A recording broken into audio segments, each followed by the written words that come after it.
Hello everyone and welcome to the library where you can discover your next adventure. I am the author, and tonight we join the USS Gungnir, the Spear of the Shackleton, and to play Star Trek Adventures, a tip-top RPG by friends at Motivius. Every week we continue our adventures on the wild and wonderful frontier of the Federation. And yeah, now it's time to get back at it. Now that we fixed all the holes in the ship.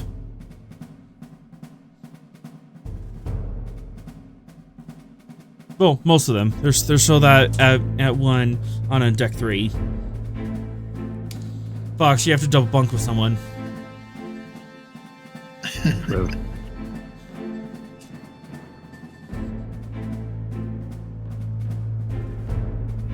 We had a nice enjoyable vacation, except for the attempted kidnapping and whatnot. There was an attempt at a vacation. I just learned I don't know how to do vacation episodes, so that is something I need to figure out. You don't know how to do unscripted vacation episodes. Yes. Which I guess that would just be an improv skill. So. You know how to change that. You just need to get good. Get good, noob? Yeah. Alright. And on that note, let's set course for adventure.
And that'd be a good thing to check. Yes.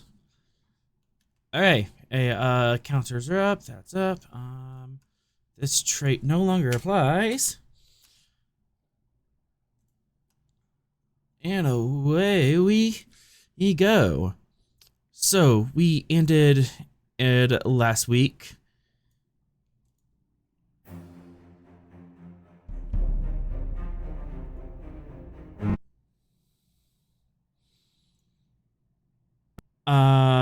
Taking care of business on shore leave. And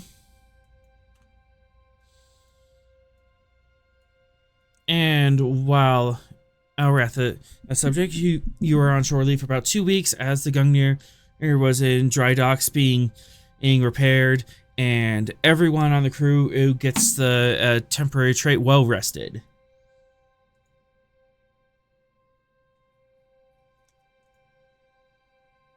And with that, at trait, you can use that. You can invoke that at once to make a task easier, or to invoke an advantage on something. But once you use it, it goes away. Okay. And with that, you were ordered to come back to New Ranger Station for new orders.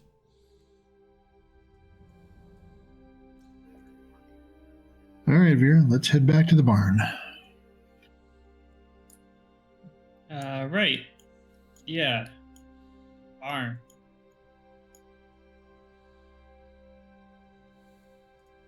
You know, the starbase, right? Yeah, no, I get it. It's just weird. It's weird. It's a weird statement.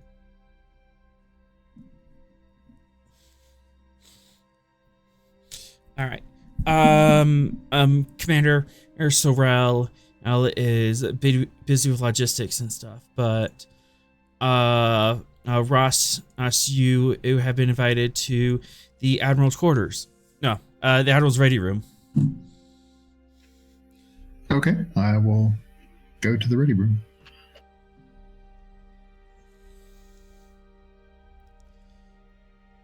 Captain Ross, I'm to understand that the Gungnir is fully repaired and operational? Yes, sir, we are ready to go. 100%. Excellent. I hope that everything went well over your shore leave. It was uneventful. Excellent. Well, with the Borg threat mostly contained, the Achilles is still doing mop up in sector Alpha 3. We must now shift to other stars. The Avalon on senior staff and the plans of this evil counterpart of Captain Parker is still a loose end we need to tie up. So I am hereby ordering the Gungnir to find any lab sites that this evil Parker might have had and secure them in order to procure any data both on the virus and his distribution plans with them. From there, we might be able to cut him off at the pass, so to speak. If you can find out where he's going, we can and stop him at his destination. Do we have any information on this last known whereabouts? Unfortunately, we do not. It's been in a chaotic month. We do have we do have some indication that they are up in sector. Shoot, what's the name of C1? Like D1, C1, and D1, and Delta 1. Okay. Was it just Charlie? Yeah, it's just Charlie. Yeah, up in sector Charlie 1 and Delta 1, and there have been rumors of sighting of a procured or Prometheus class in an unusual configuration. We think that's where they went.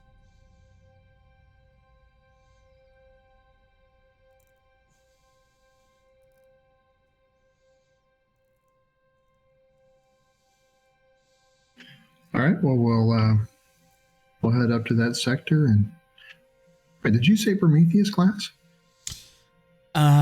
Yes. There was an alpha section of a Prometheus class that was flying, I think, solo, which is unusual.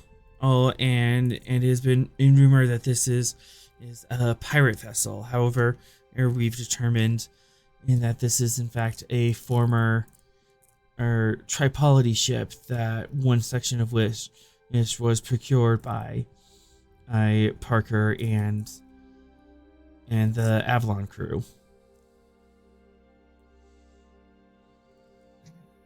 Okay.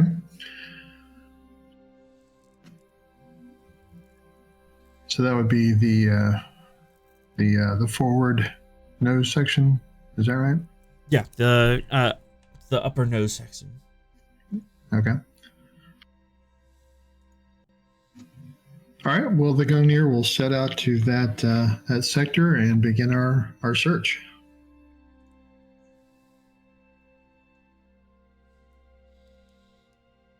We're not so much. We're not so much worried about finding in the captains themselves, and also more are worried about trying to find a node of his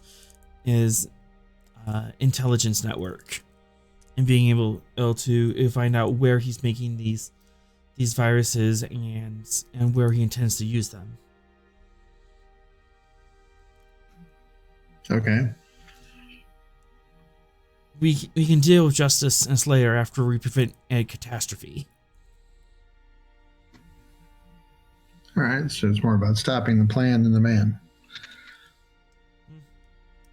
Essentially, yes. Well, we'll see if we can manage both.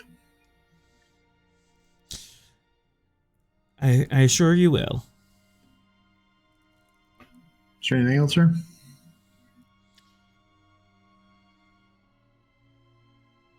I'm going to be forwarding you a package of training material regarding logistics and plans and the like, as he would have needed an extensive network to develop and distribute this virus the way he intends, and having a base understanding of logistics would be helpful. Okay. And with that, the Admiralty focus of the game is logistics.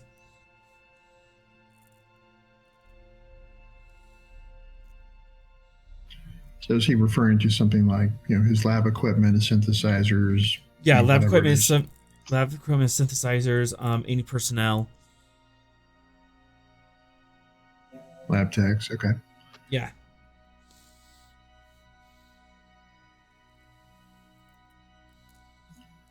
All right, sir. Well, we'll get on that right now. Very well. You're dismissed. Thank you, sir. And I'll head back to the Gungnir and call a senior staff meeting. I'm coming.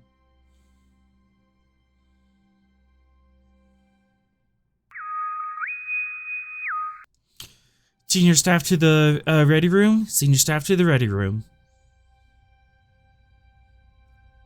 Calls out across the ship as the crew settles back into their air post. There's lots of hustling and bustling. People walking down the corridors with shoulder bags and trying to find where they left their hat, so to speak.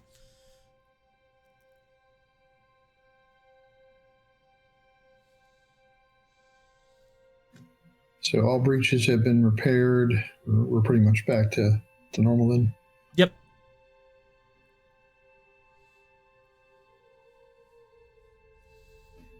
She looks good.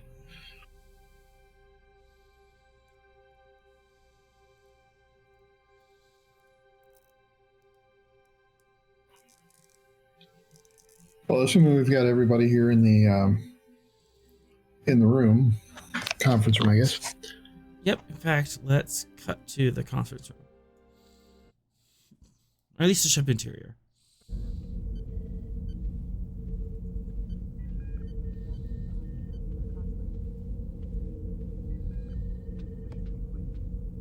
Foxtrell and Vera.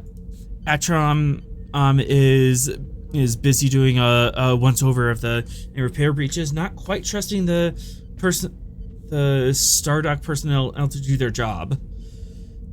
And Sinclair has a minor outbreak of measles she's trying to get a handle on.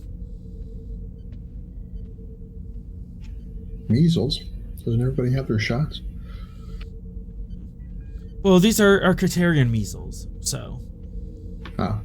Someone must have caught it on the shore leave and brought it back with them. She already has six patients. Well, hey, at least it's not Bowie and VD. Could be worse.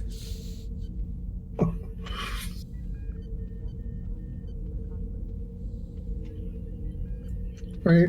So the admiral has charged us to find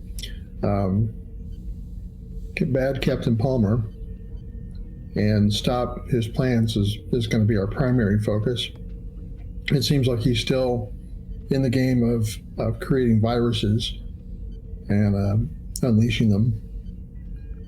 So the Admiralty recommended tracking down his logistics train, where his labs are, where he's getting his equipment, his chemicals, his lab techs, anything like that that can be used to track him down.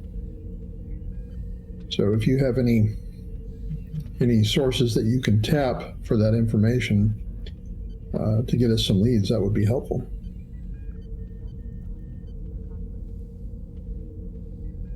I can ask around.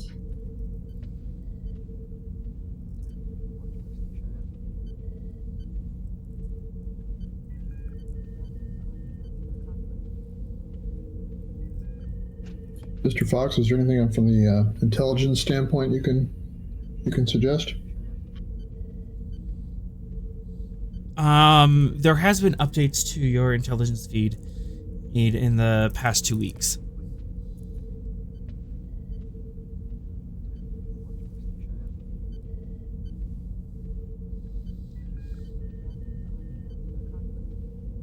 As of right now, I have no further indications on any of his resource bases.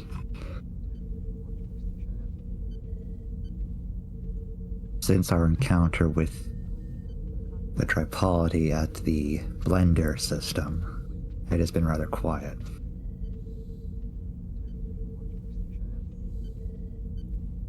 Okay. Well, we do have some information that there may be some of Parker's organization in, what was it, Sector Charlie 1? Is that what you said? Charlie 1 and Delta 1. Okay. So I think we probably ought to head there, since we don't have much in the way of leads at the moment, and see what we can find when we start turning over rocks.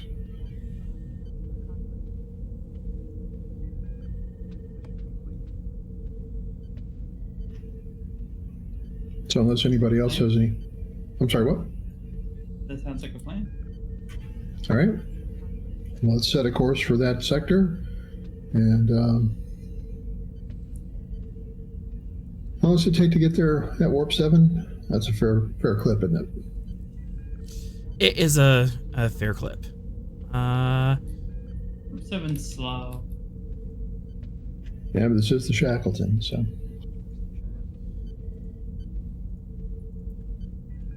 Oh, did we do any variable warp drive stuff during refit, or was that?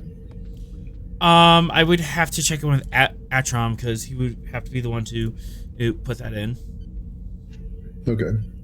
We'll just set that aside for now then. Yeah.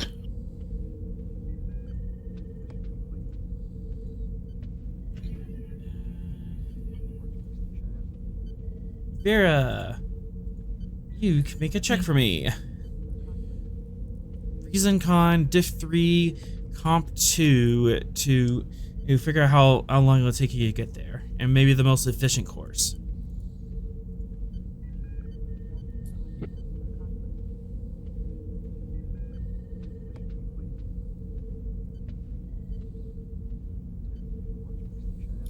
Hey, you can have this one threat here. Let's slide that across the table. Okay.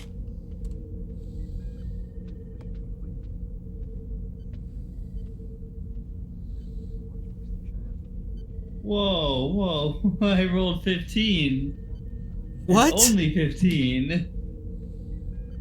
I rolled 15 3 times.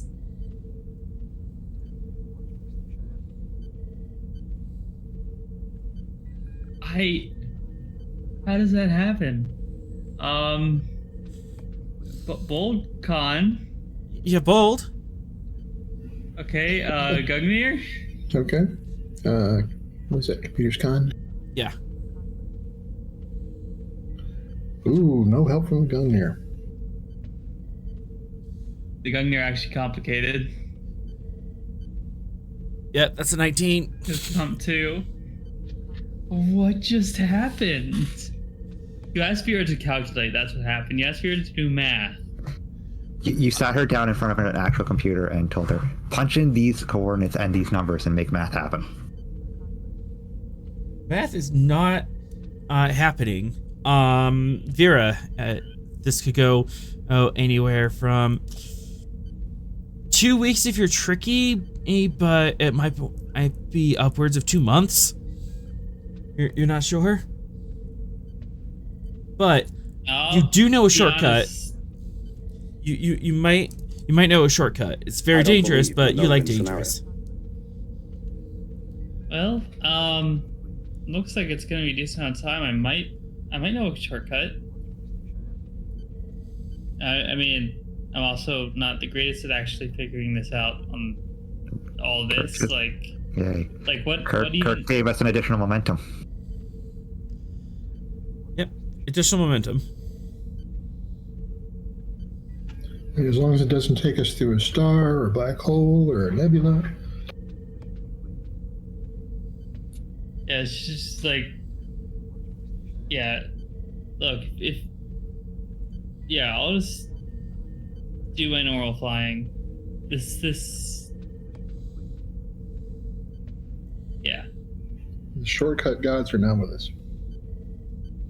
No, Vera, you have a shortcut. It's just us is going to be incredibly dangerous. But you're a good pilot. You can get through that.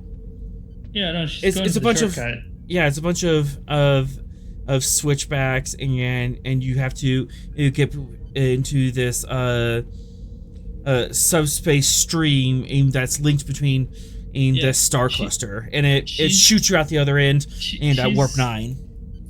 She's not denying the shortcut. She's just saying that she's not good at the math part and she doesn't like doing it, so she's just gonna fly how she usually does. Okay. I don't like that chat's spoiling us with momentum this early. Chat's being generous.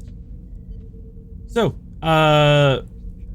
Vera, do you want to take the shortcut, or are you just gonna take a stare? We're taking the shortcut. We're taking the shortcut for sure. Yes. Oh boy, I just want to get from point A to point B. If anybody needs me, I'll be hiding in my office with my armor on. Should probably be sitting in the escape pod. You're just upset that you still don't have your helmet to protect your head. All right. And with that, Captain, do you have anything else? No, just don't get us killed. And don't scratch the ship, we just got pinged. Don't scratch the ship. And with that, you are all dismissed, and you go to your post to head out.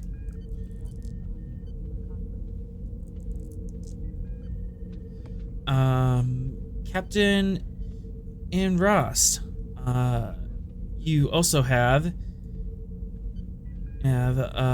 your charge, Iosa Suex, in the sick bay. She was critically injured during the Borg battle, but she's mostly recovered now, and she should be. Actually, she had 2 weeks. She's recovered, but she's like on bed rest. She's on light duties in her quarters. Okay, well, I'll go pay her a visit while we're, taking this long trip and see how she's doing.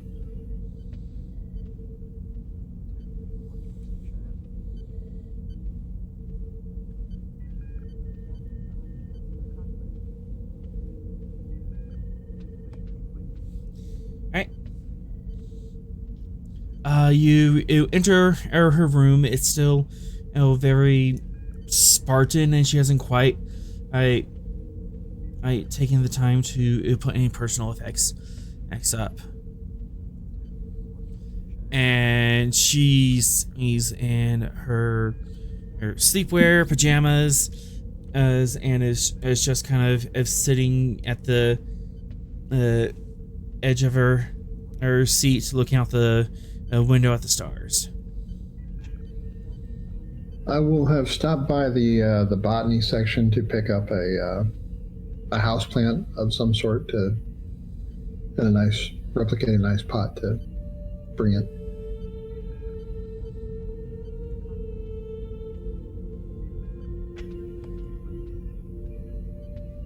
So, sorry about the injuries that you suffered there. That was an unfortunate, vicious encounter with the Borg.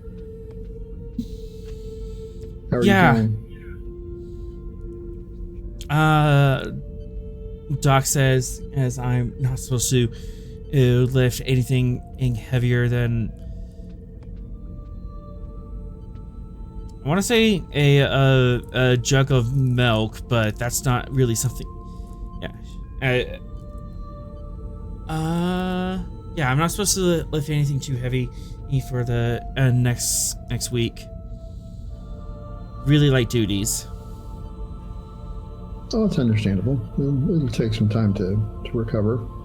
And, if you find yourself needing psychological support, we have that as well. If you're feeling traumatized or uneasy. Traumatized is one way of looking at it. A lot of your crew who was scared but still pushing through it. It was kind of weird sensing that. Well, that's what Starfleet Academy trains you to do, is to set aside your fears and get the job done, and get your crewmates home. Was it worth it? Did all these injuries and all those people who died, did it make the universe better? I think we came out on the winning side of an encounter with the Borg. I don't know if it made the universe any better, but it probably made the lives of the people in the Shackletons better. They didn't go assimilating whole systems and that kind of thing. So, in that sense, I think that we could count that as a victory.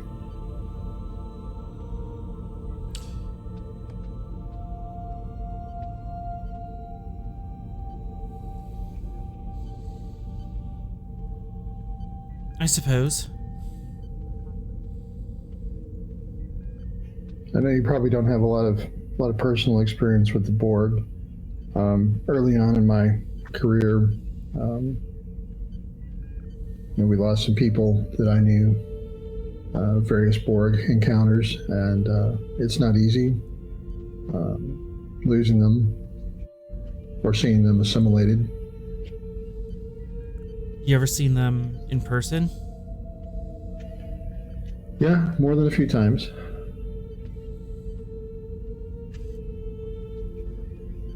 It's not easy seeing someone in a Starfleet uniform with Borg tech covering their bodies and their skin that pasty gray.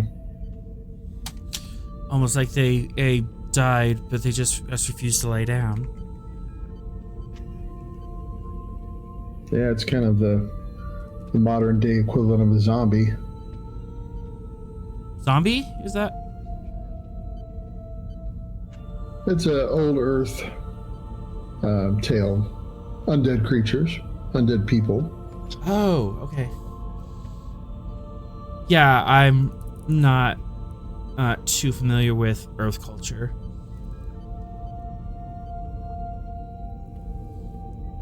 I'm sure you can find some information in the ship's entertainment system.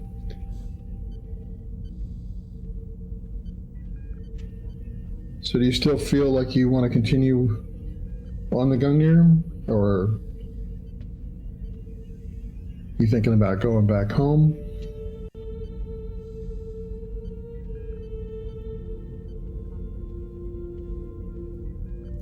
I think that if I stay out here, I can not necessarily atone, but at least try to do better than what I've done in the Shackleton, ripping secrets out of people and displaying them and for everyone. If I stay here, I can make the galaxy a better place, instead of harming it. Well, that's what our current mission is. We're looking for a very bad person who's trying to do very bad things with viruses, and we're trying to track him down and stop whatever plans he has going on. It's still pretty fuzzy as to far, we don't know where, we don't know what's going on, anything. But just want to let you know, I can't promise you safety, more than I can promise any other crewman here. I'll do my best to get everybody home, but sometimes we have to put ourselves at risk to get the mission done, and that mission is to protect the people of this quadrant, this sector. Even if that means lying to them.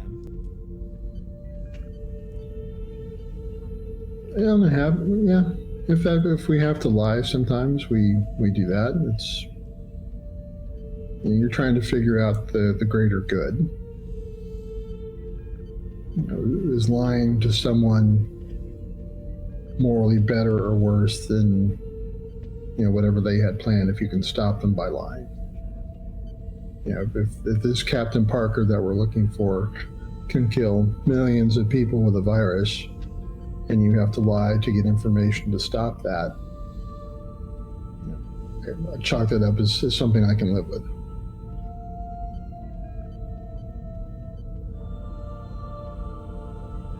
You're not lying to be selfish or for personal gain.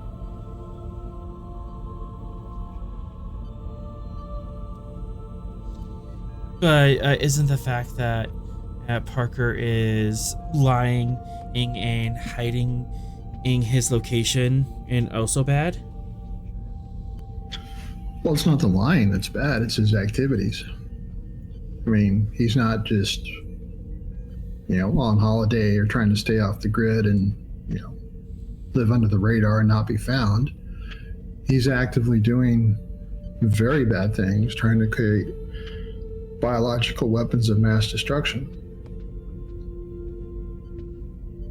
I don't want to tell some civilian I meet somewhere that their entire family died because I didn't want to lie.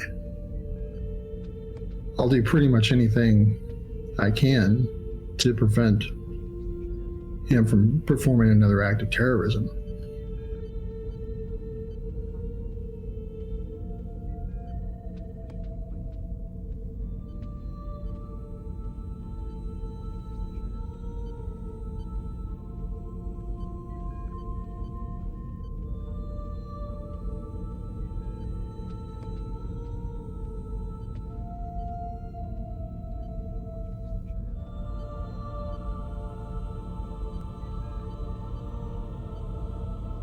Sometimes you have to ask yourself, when so much is at stake, where is that line before you do something that is past yourself?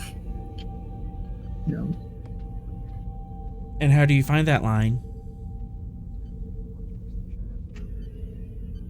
You don't know it until you come up to it.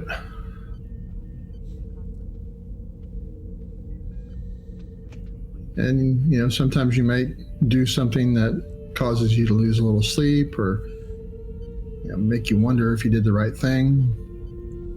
But, if we can stop a terrorist attack that kills thousands, millions, whatever, I I can live with that.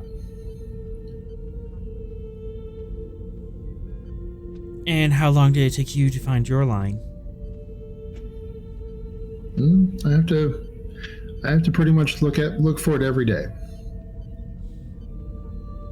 And just because I've crossed it once doesn't mean I'm going to cross it again. If I don't have to, I don't push that envelope to make it bigger. You just kind of sort things out on a case-by-case basis.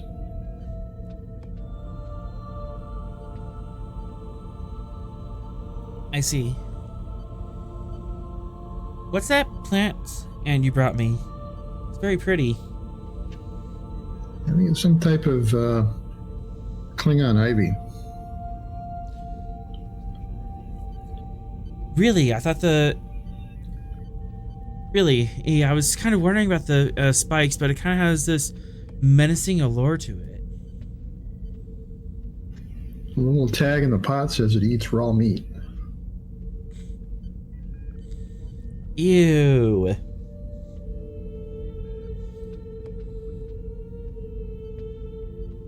Well, I'll be sure to take care of it. Yeah, just don't sleep too close to it. I'll keep it on the far side of the room.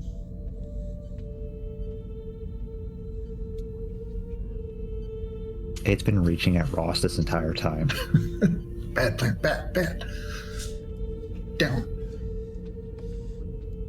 All right, well, I'll let you get your rest. I've got a ship to run.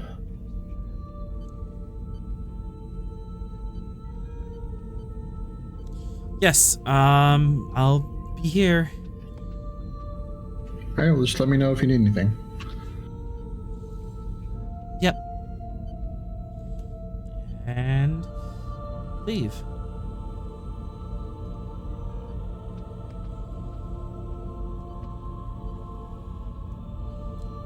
Meanwhile,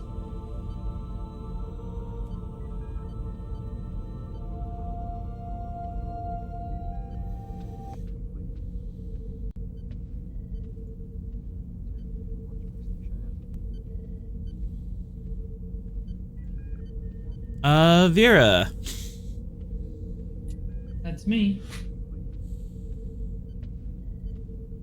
So now that we talked to the Beta Z child, how about the Trill child?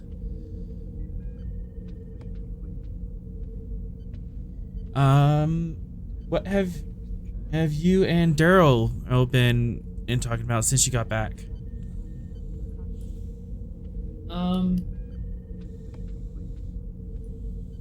Well, what have they shown interest in, I guess, while they've been on the ship?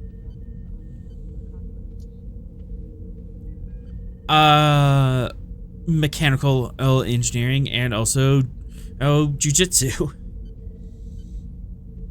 Well, Vera can help with one of those things. She can spar. She might not know actual refined moves, but she can at least spar. Sure, she's not really the most mechanically minded. Sure, you can spar in the holodeck. That sounds good. What's the sparring arena like?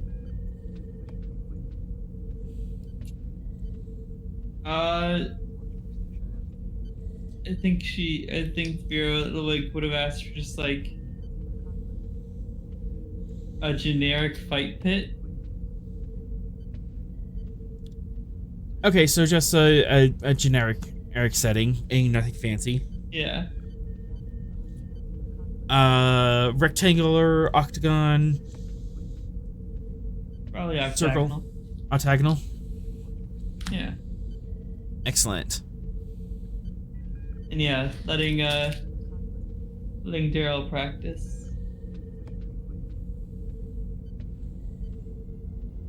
And music.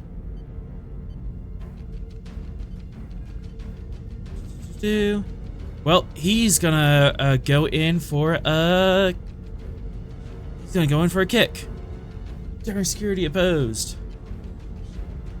I'm not gonna spend anything since we would both be spending momentum. This is just a friendly spar, but yeah. If you want to put extra effort into it, you can, but as a GM, I'm not going to, unless you respond.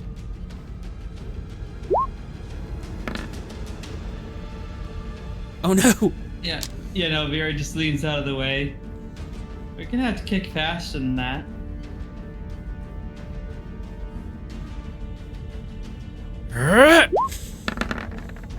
Tries again. Oh my goodness! She just swoosh, swish. Yeah, she just grabs their leg and just like kind of moves it back gently. Well, now I'm determined. He wants to spend one threat to get an extra dice and just really lean into this kick. If that's okay, Vera. Support. All right. I feel weird spending threat this way as a GM. Seems self-serving, but he steps back, winds up. And yeah. Blocks their hit. Come on, faster.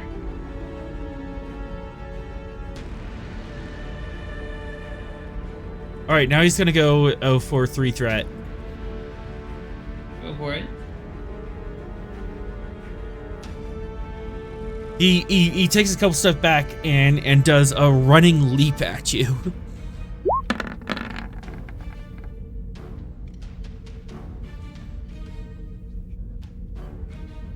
Hey, he actually critted. And just double foot lunge kick at you. Yeah. Here, I'll take the hit. 3 stress. Yeah. Here, skids back a little bit. There you go. Well, don't stop. Keep me off guard. Okay. Let's go for another swing. Trying to encourage them. Yeah.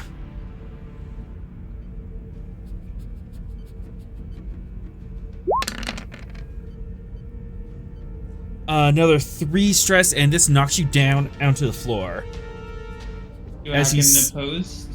Oh. Got ahead of yourself there. I got ahead of myself. Ignore that. Yep, it's opposed. Yep, that. I'm assuming. Yeah, I think I misread. Go ahead and keep me off my toes, as you're not gonna oppose this next check. Oh no. My bad. No worries. But he goes to kick again, and then you just manage to block it, and you're kind of in this bind a little bit.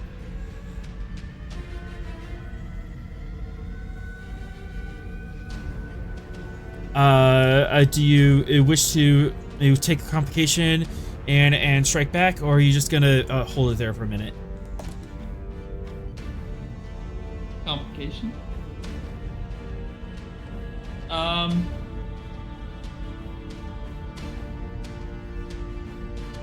I think that they'll that she'll let them get one more hit in before she does something. Or maybe not one more hit in, but like one more attempt. One more attempt. Okay.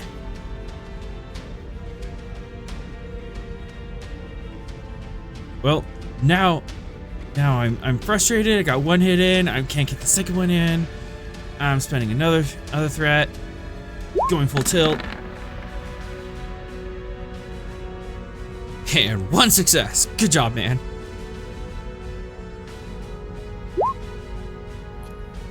Yeah. Here will just like kind of duck around the hit and just like grab them by the back of their collar and just kind of lift. Oh, I forgot about this. They are our child, so they have childlike insight, so I roll a challenge dice for every additional dice they buy. And they currently have 1 bonus momentum. Got it. Yeah. Just kind of grab, use that, just kind of just move around them, as they're like kind of launching forward. Just grab, like mid motion, just grab them by the back of their collar and just lift. Oh, well, yeah, you see, you left yourself open. You told me to go faster! There's a difference between faster and just leaving yourself wide open. Grr.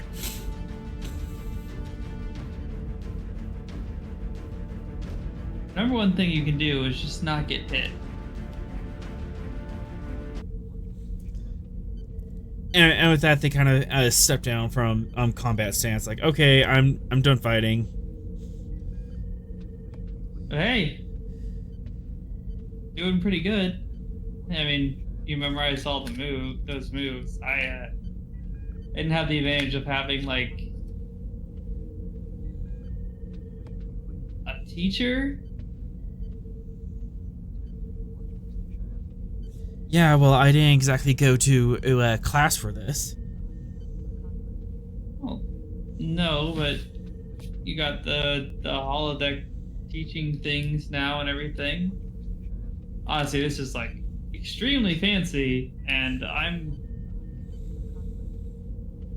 honestly a little, maybe a little bit jealous that all these Starfleet kids get to have this as like a normal thing. Wasn't exactly Starfleet, but... Well, I wasn't meaning you specifically. I'm just saying in general, this is, nice. Is that why you stick around? Because it's nice? No, I stick around because I get to fly this ship into the most dangerous scenarios possible. So it's not about the safety and comforts, it's about the adventure. Oh yeah, I love the thrill. That doesn't mean that's what you'd be here for. Everyone's here for a different reason. If it was just the whole like Starfleet thing, like the whole like Starfleet ideal, people still wouldn't be here by themselves. Everyone's got some other reason they're here.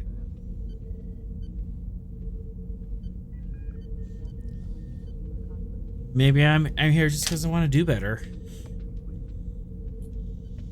Well, I'd say you're working on that. I'm not getting any better. No, you landed a hit on me. 1 out of how many?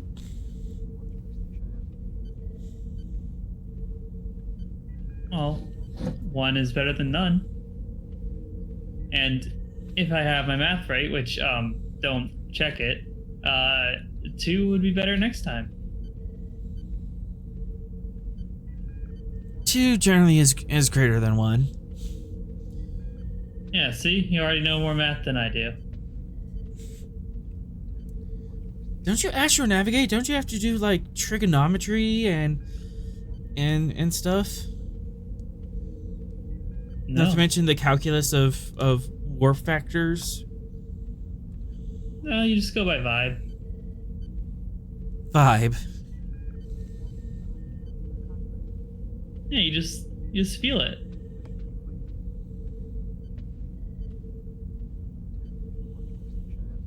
I mean, other people do that and it works for them, but like, I don't know. It wasn't something I ever really got, so I just learned how to fly a ship by flying it.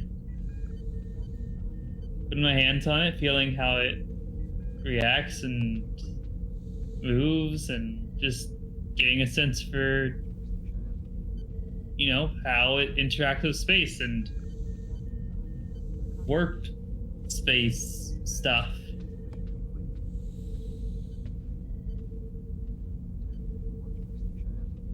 I crashed a lot when I was, learning.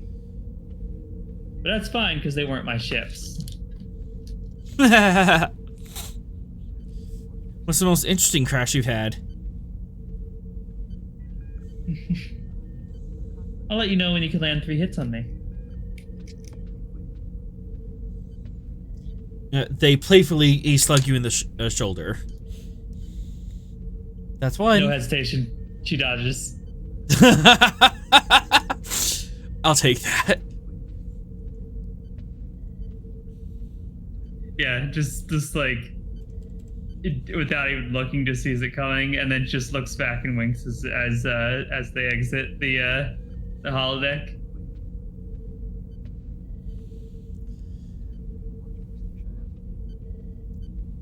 So can I go down to engineering yet? Oh yeah, go for it. Go do smart machine things. And they go to bug Atrom, who's probably not in the mood for it. Just like quickly taps your comm badge. Atrom, be nice. And then just goes to go do whatever else she's doing. Be nice to who? Shortly after the comms cut, the kid shows up.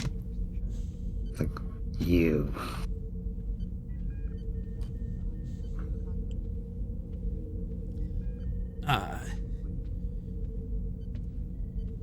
And with that out of the way,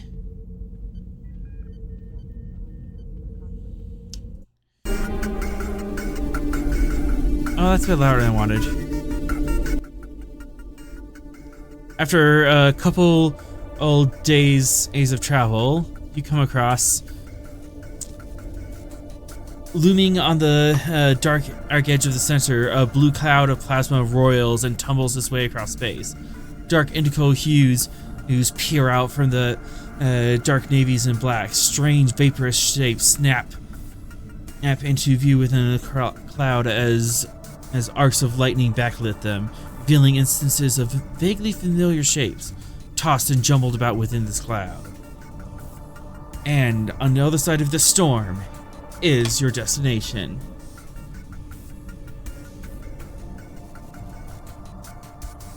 What do you do? Fun.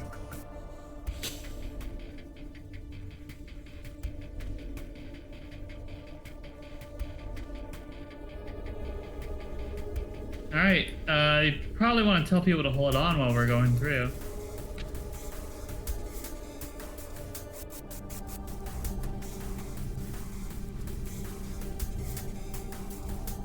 Captain? What was that? Oh, and tell people to hold on while we're going through this. All hands brace for maneuvering. Yeah, there you go. Excessive That maneuvering. sounds right. It won't be excessive. Energetic moving. Energetic I'll moving. take it. Captain, go ahead and give me Presence Command, assisted by the Gungnir's Communication Command.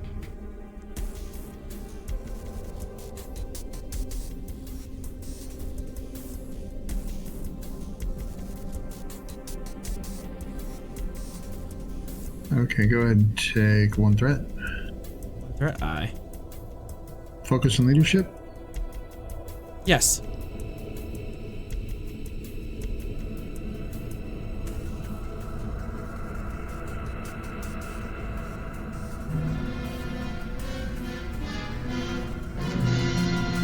And now chat's being mean. But you do generate. Because they shoved chat in the closet. Chat is a fickle god. Chat is a fickle god. But you do generate a 1 momentum from that, and we have the trait of brace for impact. Or brace for maneuvers.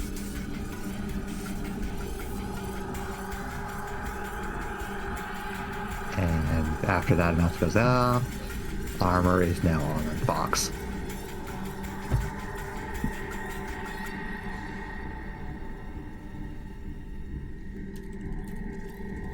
Whoa, that's really big on the sword. Okay, I guess it scales to width now. I'm still trying to figure it out. But, the crew's braced, Captain. All right, proceed with your maneuver.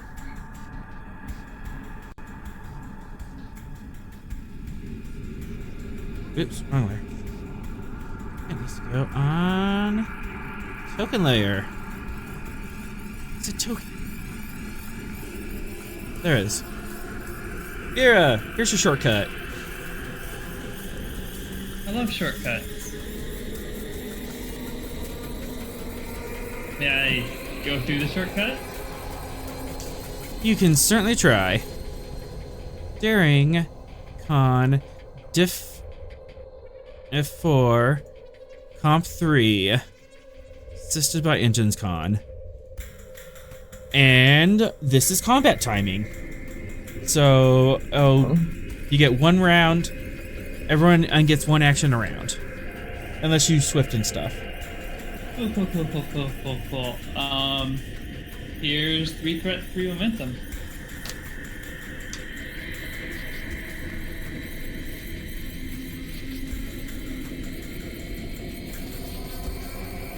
Oh, that's not even the right roll, but it's all valid. Yeah, your con's higher. Yeah. That's 1, 2, 3, 4, 5, 6, 7 successes. On a diff 4.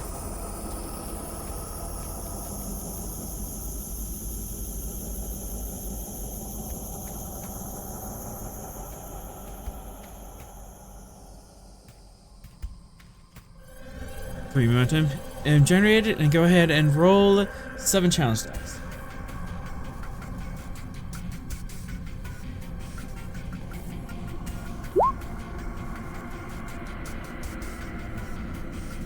So many effects.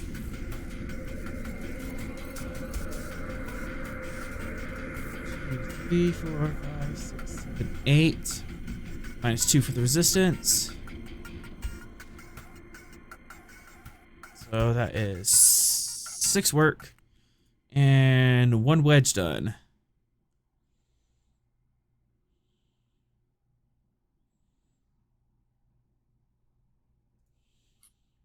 Awesome. Hey, here's 2 momentum for a swift cast task. Can I go again? You can. Cool, let's do that.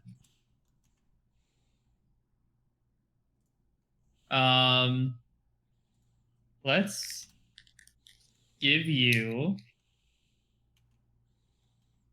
Well, I'm gonna be nice to you and give you more threat. 4 threat, 2 momentum.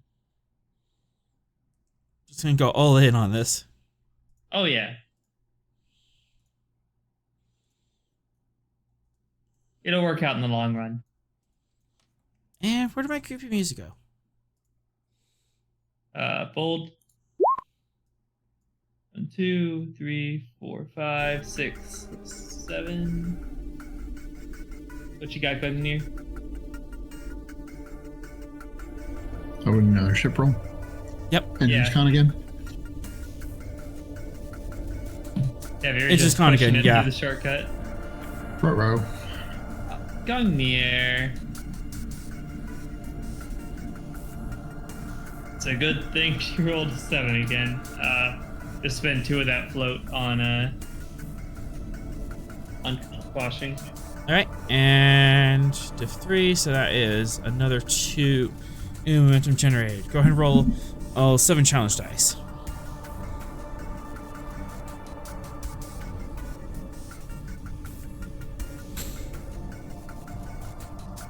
All right, 6, 7, 8, 9, 10.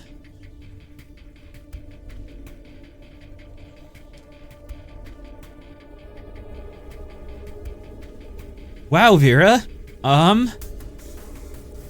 You just blew through that shortcut within 2 hours. It was supposed to take 3. Yeah. I told you all I had to do was catch the nebula right here, and the after effects would launch us this way.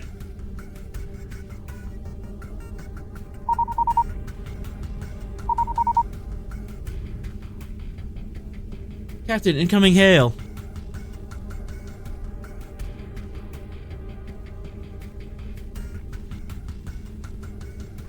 Sorry, I was away from the keyboard there. On screen.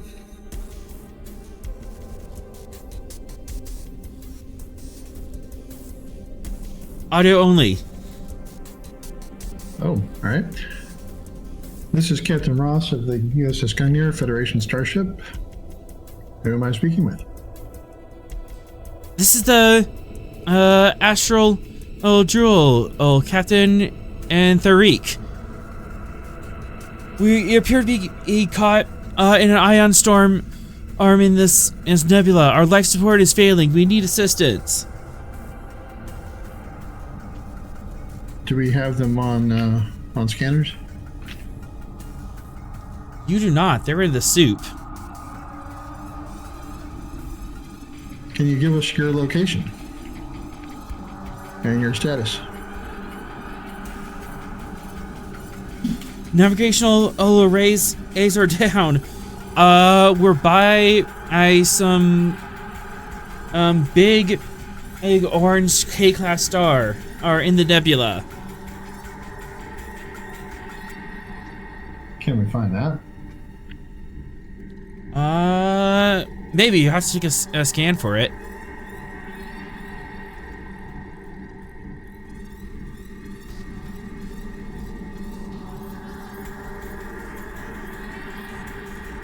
Let's see.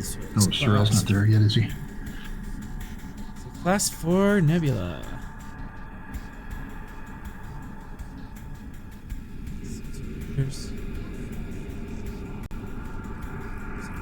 Yeah, Sorrel's busy elsewhere, so. Patterson or Peterson? Alright, we'll activate Mr. Patterson.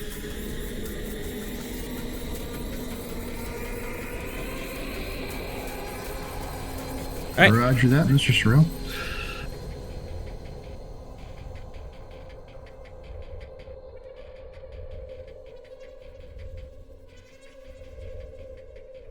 Anybody want to roll for Patterson, or? Fox, you haven't done anything yet. Go ahead.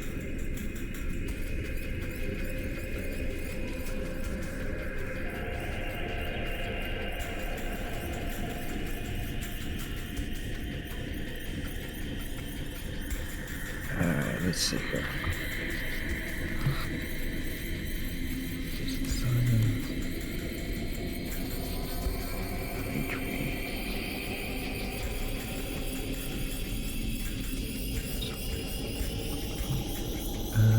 Let's see here. We got sensor operations as a focus.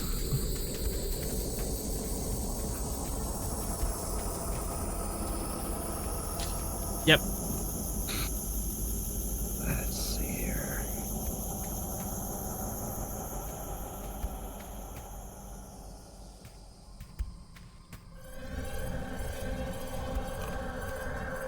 I don't see anything else on his sheet that really helps, so let's go with spending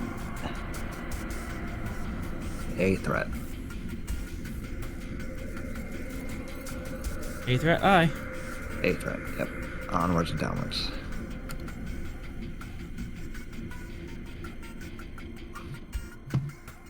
Wow, you scienced the heck out of that. 7 onto 4, 3 momentum generated. Oh, did the advanced sensors help reduce the diff? That would. 4. You are up to full momentum.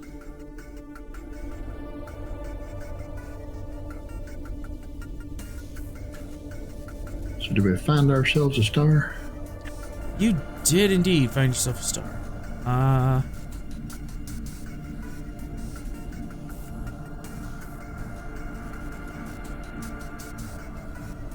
Trying to.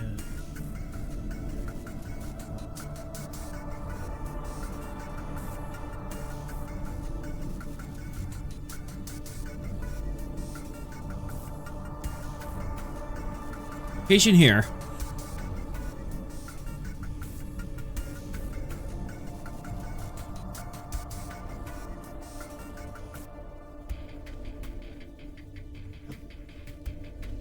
All right. So, of course, being in a nebula makes sensors and shields not good. Yep.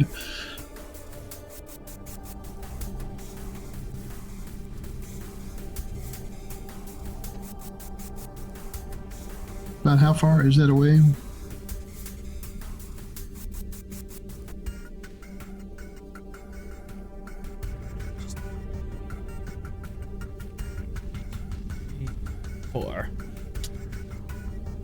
About 40 AUs.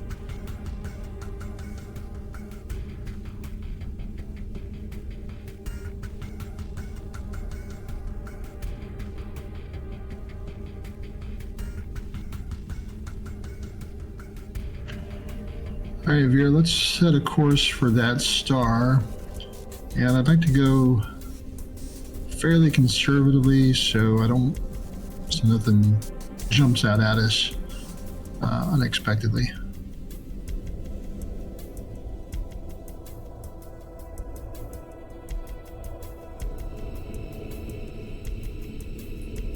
All right. I can deal with that.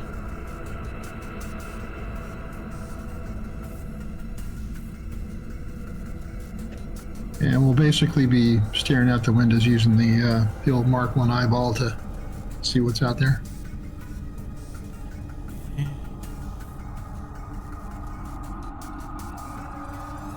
Wait, so control on diff 2 comp 3 engines ends con, and it is going to take 4 power.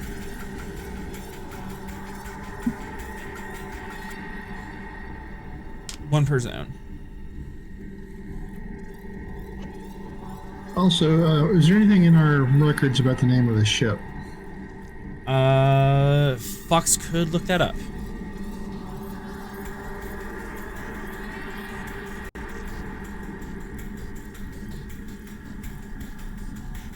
Okay, see what you got about this ship. Would you like to know more? I'd like to know more.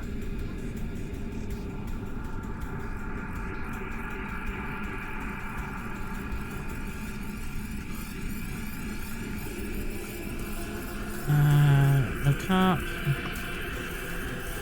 Computer security. Visa security, diff 2, assisted by computer security to find and about the ship.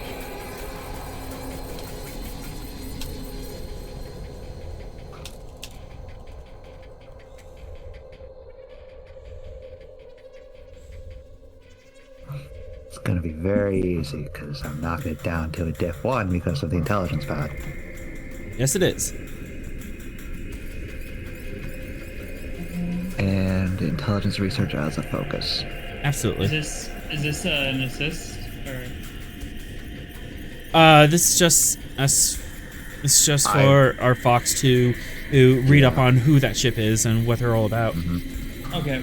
And Fox is in his office, not on the bridge. Yeah, no, I was just trying to figure out if it was related to my role or not. No. Okay, here's a threat. Alright. One threat from Vera. Well, for Gucci. That's everything that I got, so, you can have a threat. And Ross rolled the security roll for me before I rolled. Oh, Yep. sorry about that. I saw Vera's roll. Yep. Yeah, I was very... And then we need engines con from the Gungnir as well. Oh, my engine's gone. Okay. Yeah. We are floating on momentum. Yeah. So we'll resolve of Fox's task first, and then Vera moving in, because I'm assuming you want to know what you're looking for, but before you get there. Mm-hmm. All right. So Fox, you have a diff 1 chest. You have 4 or 5. So that's 4 momentum. So much momentum. I can ask all the questions. Yep. Calling now.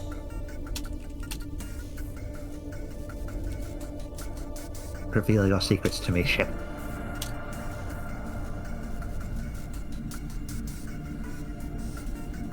Let's see here. Oh good, a civilian mining vessel decided it'd be a good idea to go through this nebula.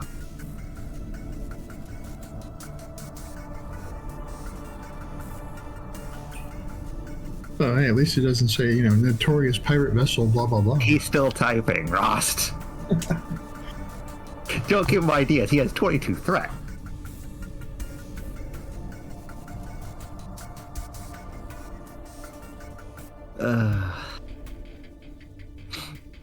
Speaking of which, spending 2 threat for raisins. I'm not gonna even try to pronounce that name. I'm just going. Or relic, or the relic. Yay. Andorians. Uh-huh.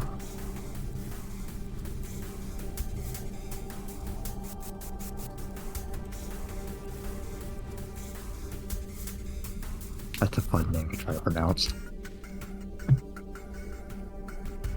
Okay, I have 4 questions I can ask, because I got 4 float. Would you like to know more? Yeah, let's pull up the captain. Alright.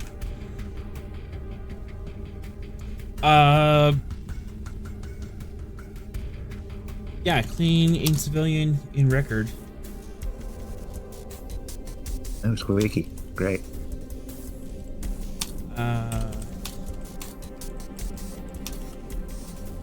Coordinate Andorian Connie.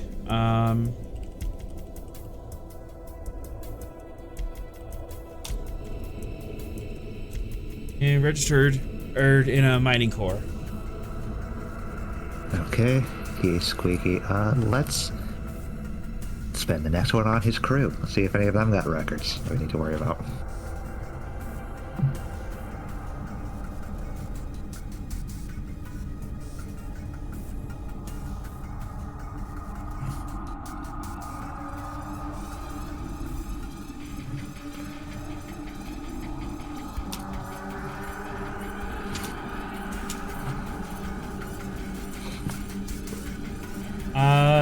You pull up the rest of his crew new manifest. He has a crew of like 7, and Okay. no hits on any warrants or previous records. Okay. Previous criminal records. And let's spend another for the ship itself. Let's see if it has been attached to anything.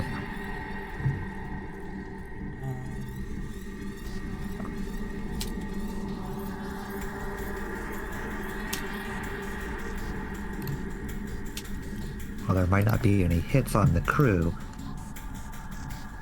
Any indicators on the ship could throw that squeaky clean record out the fucking window. And I just did the thing that I shouldn't have did.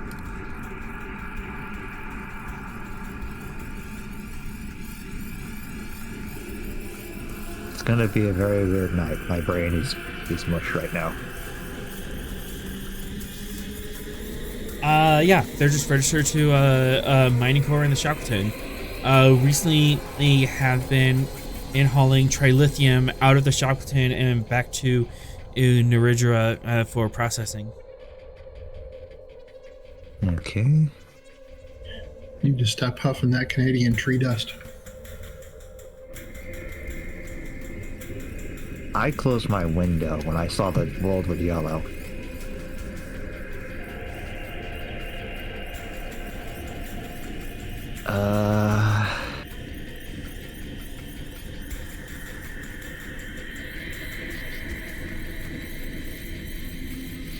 think I'll spend the last one on their other the manifest for the ship, see where they've been. See if they've had dealings with the Drydock at all. Or not.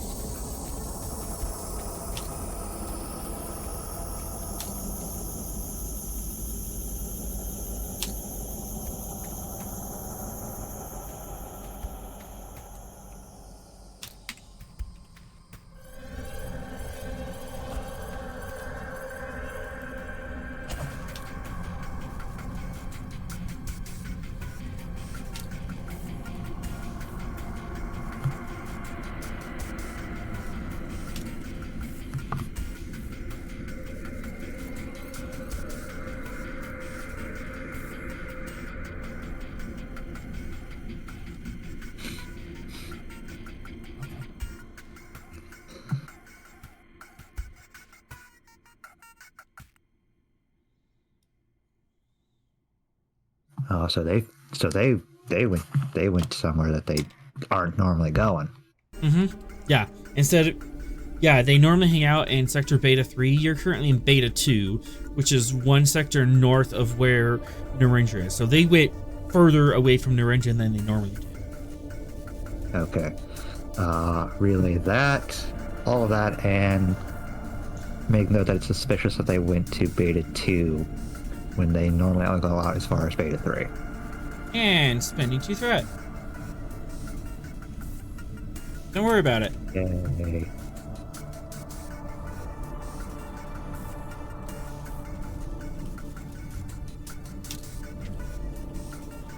Alright, arm the quantums. Alright. And that's all done. Let's go back to... Scroll. Alright. 4, 5 for Vera on a diff 2.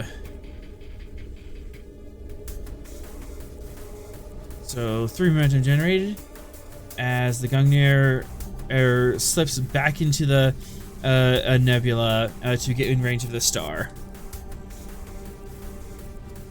Vera, you appear to have some float. Float? I'd like to use...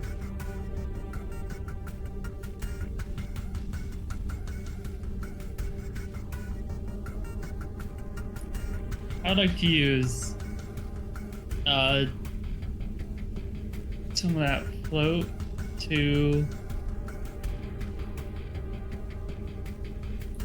Sorry, I'm trying to think of something useful. I guess for being just like on, like we're coming in at a safe location and we're on alert, I suppose, or like we're ready to respond to anything that's about to like go down. I'll take 2 momentum and to have you approach on like a safe vector, so you can kind of get an eye of what's going on before you get there. And we're definitely on yellow alert. No, I mean, I don't know. I don't. If anyone else has any good ideas, please let me know.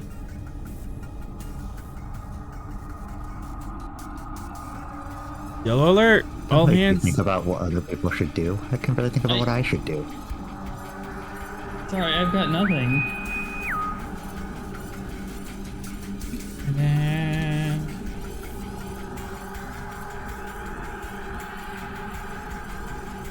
Alright, and a safe approach has been created. I think the rest of it just burns away. I don't have anything else. Okay.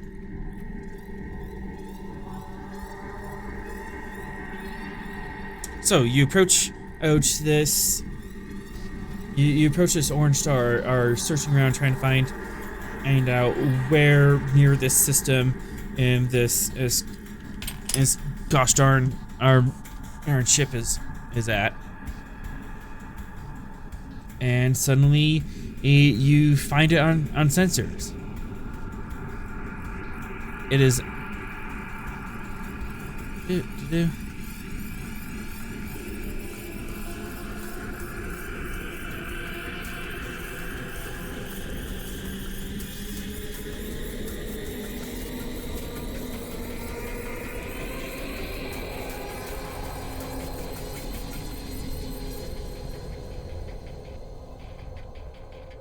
is actually on the far side out of the star, and she has sustained heavy breaches.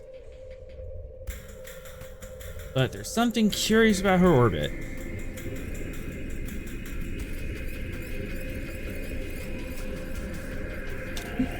What is curious about it?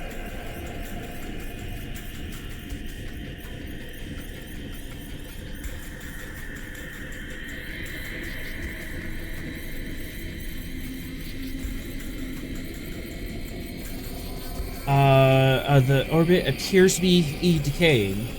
You have an unknown amount of time until it falls into the star.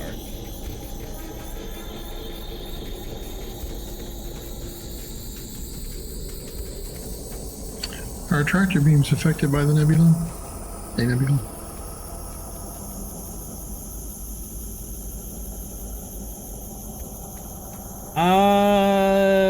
Unknown. They might be, they might not be.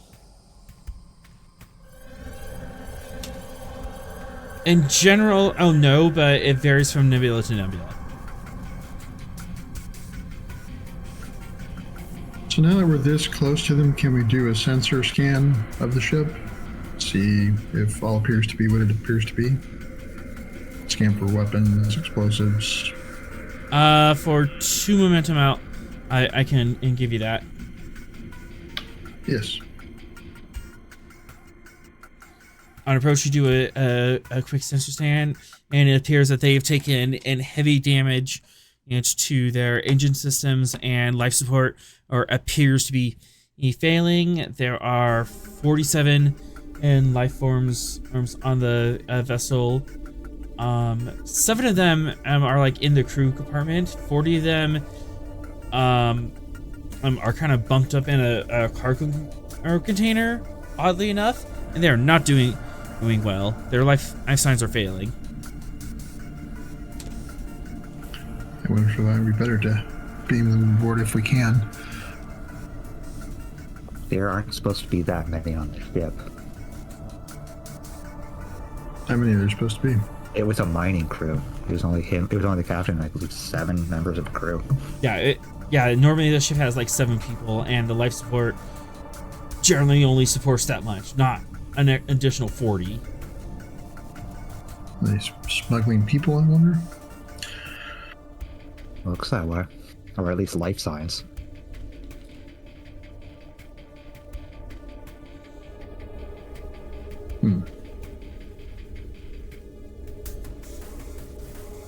Are we able to get a transporter lock on those containers with the people? That aren't doing well? Negative. The nebula interference is too intense. All right, so we're gonna have to pull them out of here.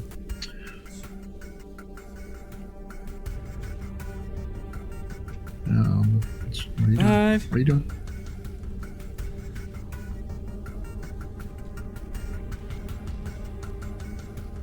It's supposed to be a simple, uncomplicated rescue mission. It's not. And there we go.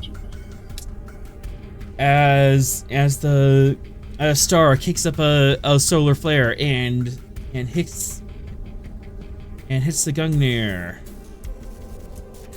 We just got out of Drydock. Can you not give us 1 minute?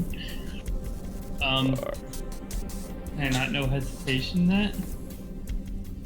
You can know hesitation. We're already in combat roles, are we? Not quite. But yeah, you can know hesitation. Yeah, no hesitation. We're dodging that.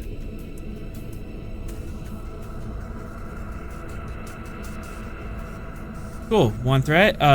During con on diff 3. We'll have a threat. Comp 2 because of the nebula. Engines on, and another threat.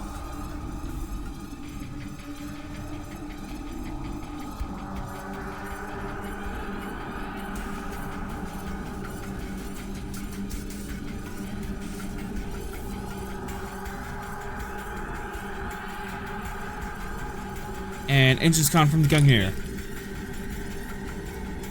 Thank you, Gungnir.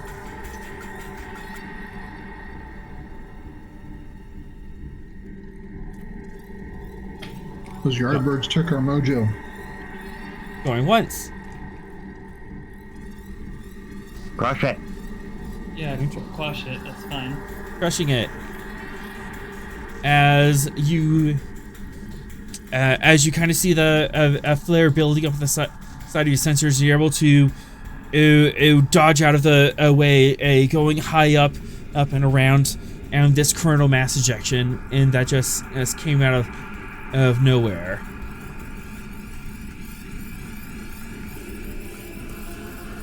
However, it hits the astral stars, sending it into a flat spin, and her orbit's decaying even more.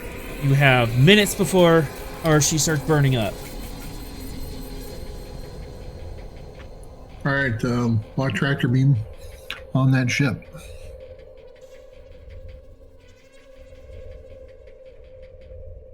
Let's hope it works. 3.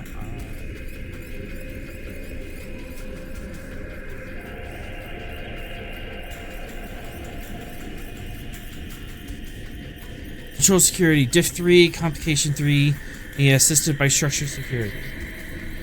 Captain, would you like to make this a direct? Yes, I would. Alright, you can assist with presence command. Okay. So I guess we need a security officer to roll it, probably. Fox, you want to pick up Zogar? Have him play catch?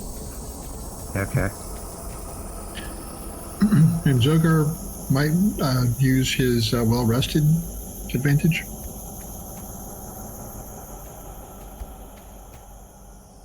Well, that's a trait. That's something we got from the game here, right? Well rested is a trait that we got. That's I don't know. That's a trait to the player characters, not the entire crew. Although the crew would have a. Mm-hmm. Yeah, I guess the crew or the Gungnir would have a well-rested token, but it's like one to cover the entire ship. To kind of represent like the rest of the crew getting it. So not like every NPC has it. So, he has one token, but he has one token that he use in lieu of the rest of the crew being able to use it. I think this would probably be a good time to use it.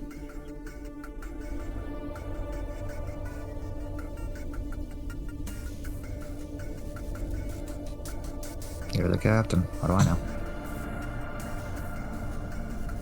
Alright, well rested. Does that bring down the difficulty or the complication?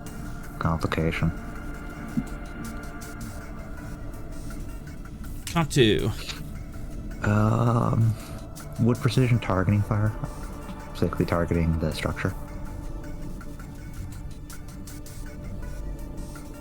Not with the tractor beam. That's kind of like the only thing you can target. Okay. So I'm just gonna give you a threat.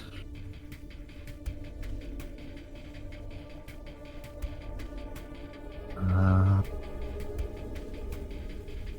think the only focus that would come close would be the shipboard tactical systems. That would... Oh. Yeah, it would work. Alright.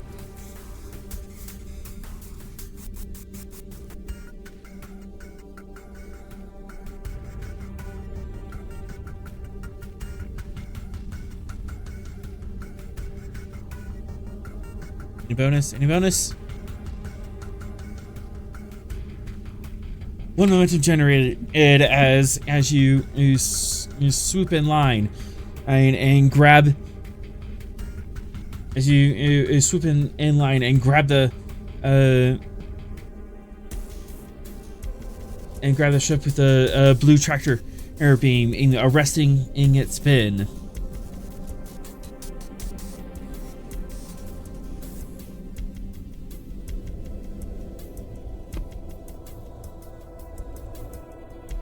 However, One of the cargo containers airs on the ship explodes, and also from the stress.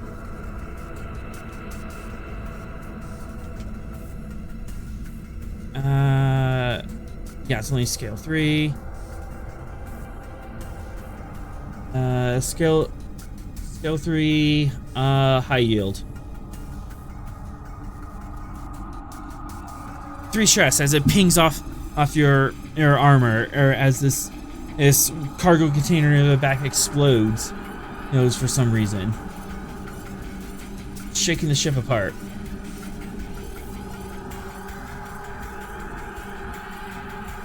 She's holding it together, but that explosion is not doing it any favors.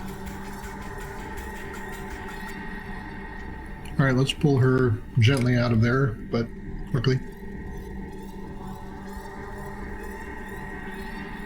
Gently, quickly out. Vera, Daring Con, Diff 2.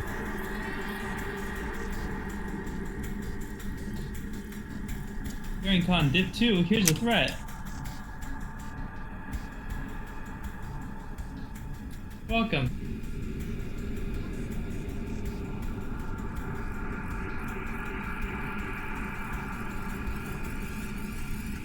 I'm actually going to use Covering Advance and try to use it for the solar flares. I will allow that. That costs momentum, doesn't it? It does, since we're over momentum. 2 momentum to Smith's block a single enemy vessel within medium range. So, like, yeah, effectively that's what she's doing. Yeah, I'll allow that. The solar flares are an enemy vessel. As you definitely interpose yourself between the astral star and the sun, as you slowly you drift away.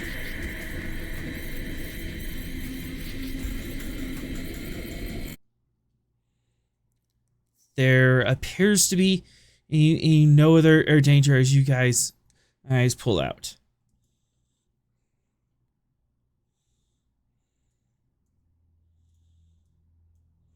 Well, I'm glad our pullout game was strong. Ugh.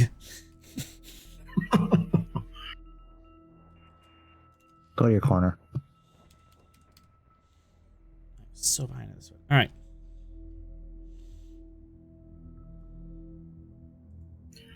All right, as soon as we're out of the nebula enough to be able to use transporters, we should probably start seeing what's going on here. Yep. How do you beam the people all up? Any special procedures, or just from where they stand to the nearest transporter room?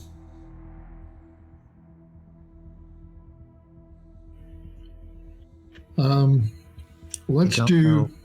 We don't know what the life signs are Right. entirely, and we don't know how they'll react to being beamed up to the starship. So I suggest setting it up in the cargo bay, so that there's a large enough area for them to go into. That way we can keep them from going everywhere if they try to run. Right. Yeah, that's kind of what I was thinking, Tim. Yeah, let's find the cargo bay. Let's secure it.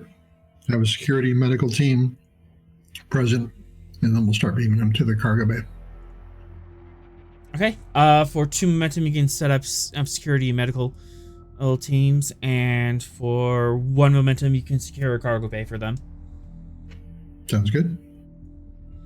As you get all these things firing, teams are moving back and forth through the ship, getting position.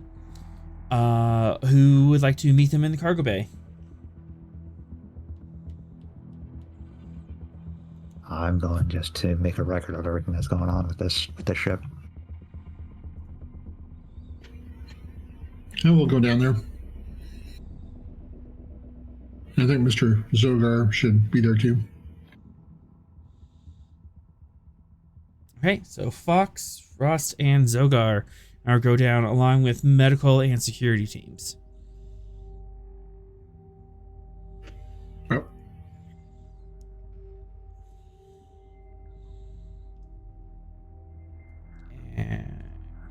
It's transport.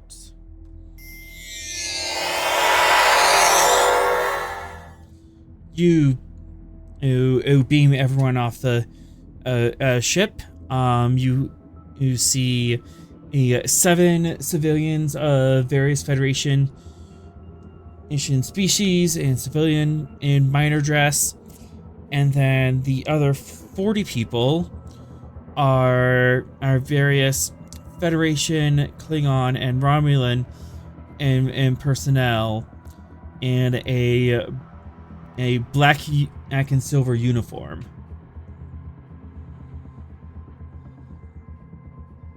Oh, really? They're wearing black. It's great. Just great. Romulan and walks up. Hello, you must be the captain. I'm Captain Rost, and who might you be? I am Lieutenant Commander Ervaquil, and we appear to be captives from the Tripolity. Well, if you are members of the Tripolity, then you would be under arrest. It appears so.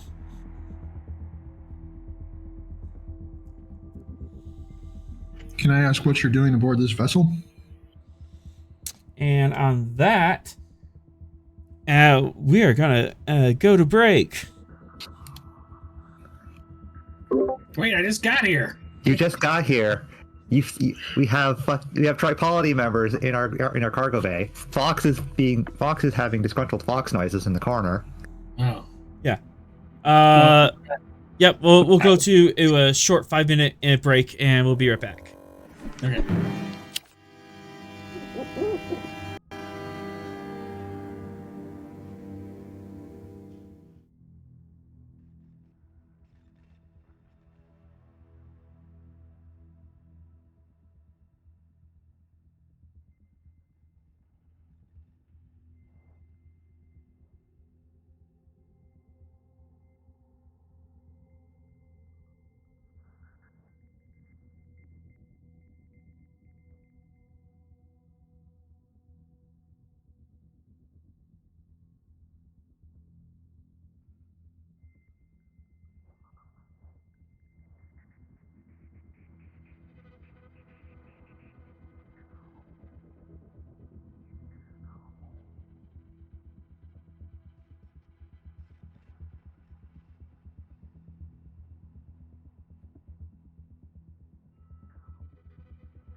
All right, and we are back from break.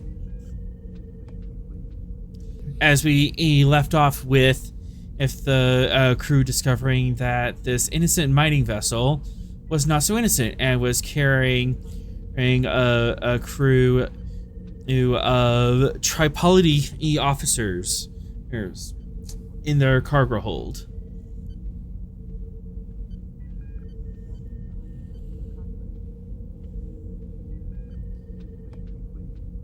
The Tripoli members are filtered through and are brought to the brig. They're all processed. Given their orange suits. Yep. The mining vessel's crew is also taken to the brig because they are just as liable for their guilt. I think we need to interview the captain first before we make any the captain. judgment. Yeah, Captain and Roquil is. What is the captain thinking right now? On his surface thoughts.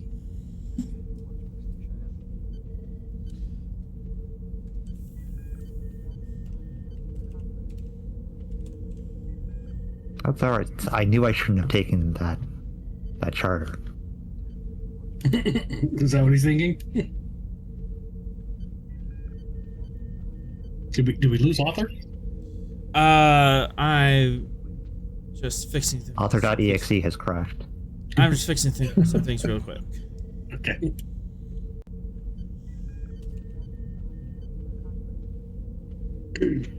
He'd upgraded to the latest service pack. Yep. Yeah, and I just realized I had very similar names. So the Romulan is Lieutenant Commander Vatol. My bad.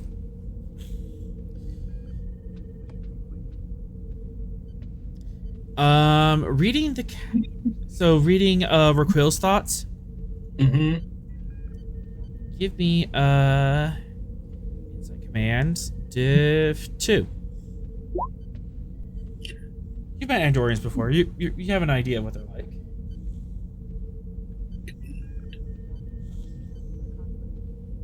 Div 2.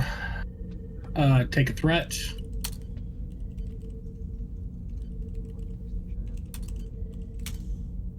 Okay. Let's see here. Pull up my stuff here. Where are you at, Zero? Yeah.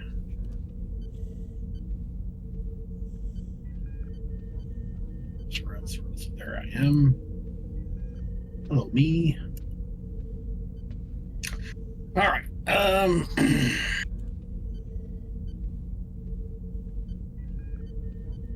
Roll it. I'll re-roll a 0. And I don't get it.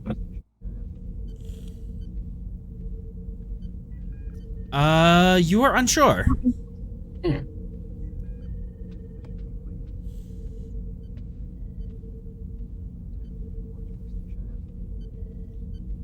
Alright, Fox is down here. Being all mean. Zogar's down here.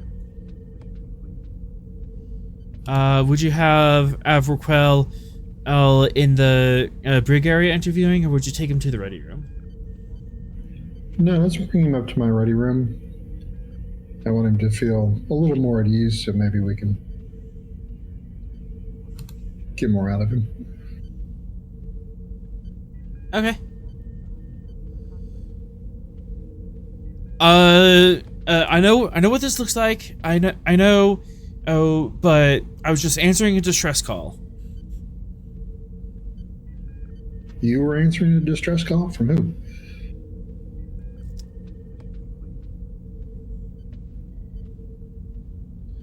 From the HMS Oathbound.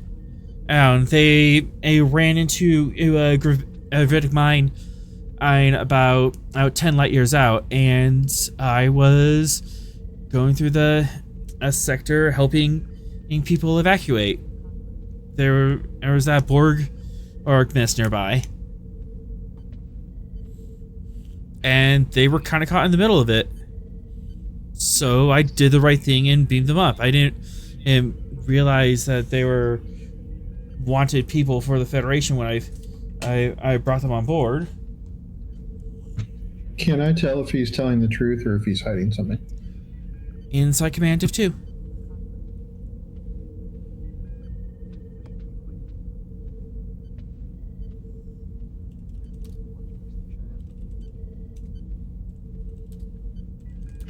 Go ahead and take one threat.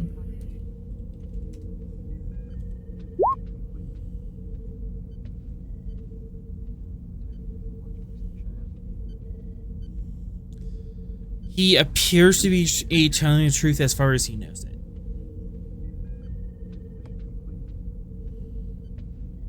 I see. What happened to their ship? It was nearly destroyed, and he just left it where it was. I can give you approximate coordinates, but I'm not sure it's there anymore. It's something that we'd like to investigate. So I take it once you brought these people aboard, that was overtaxing your environmental life support systems? He tried for a little bit, but we wanted it to take the shortcut to get to Carrion Station, and well, you saw how well that worked. What happened to your ship? The shortcut happened. Okay. So you weren't attacked or anything like that, just space phenomena or flares or whatnot? Am I being detained? Do I need a lawyer? No, I'm just investigating what happened. These are just some basic questions that anybody would want to know, don't you think?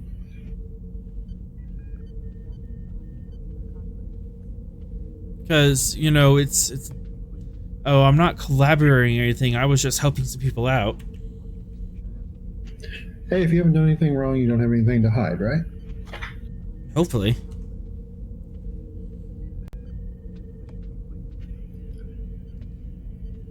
All right, Captain. Well, your crew will not be put in the brig, but the members of the Tripolity will have to be.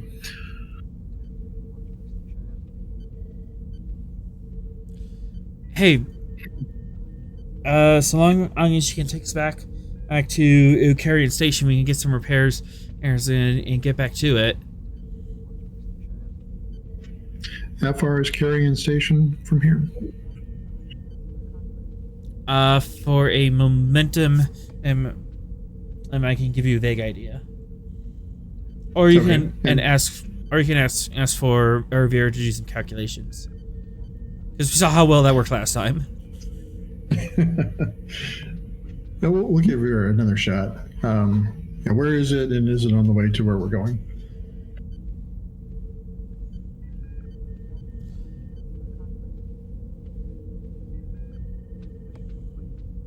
Vera. I actually know where that is.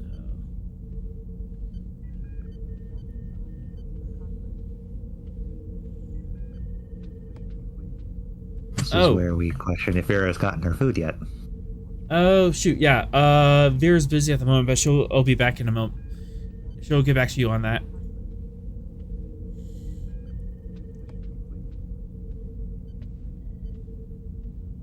Okay, we'll figure that out later then. Commander, did you have any other questions for our guest?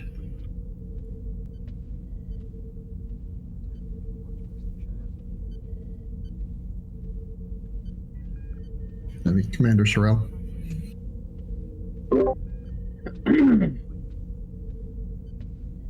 Well, they claim to know nothing, right? Yes, they claim to know nothing about the Tripolity, just that they rescued them.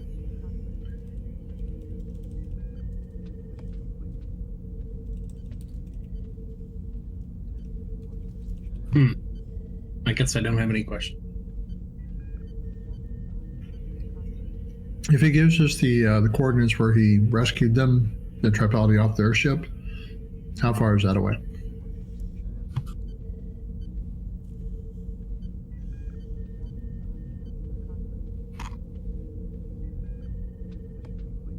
For our 2 momentum, and it'll be relatively close. You just like stealing my momentum. All right, go ahead. It's an advantage. It happens to be pretty close and on the way. Speed of plot. Okay. Let's set a course to that location and see what's there.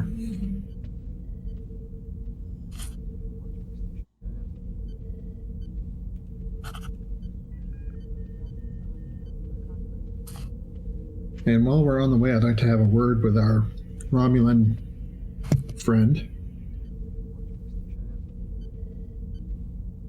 What did you say their name was again? Vatol.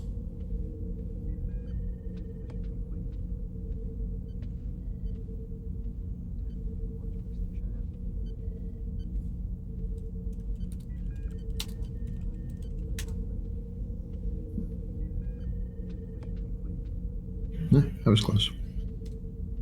No, you actually got it right. There we go.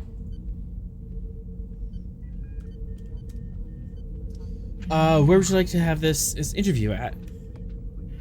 We will have it. I guess if like there's a security office in the brig, so that we're not.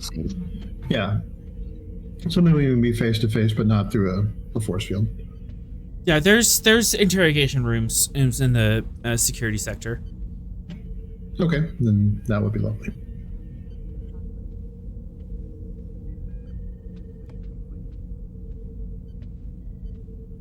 All right, Sorrel, are you coming with? I am.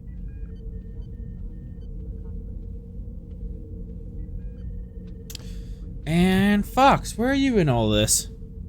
Oh, I was in the brig, making sure that the Fox security protocols are initialized for these very, very unwelcome guests. And what's the extent of the Fox security protocols? Transport inhibitors. Mm-hmm. And let's see. We're also going to include mental shielding because Romulans and psionics. Romulans don't practice psionics. They don't practice it.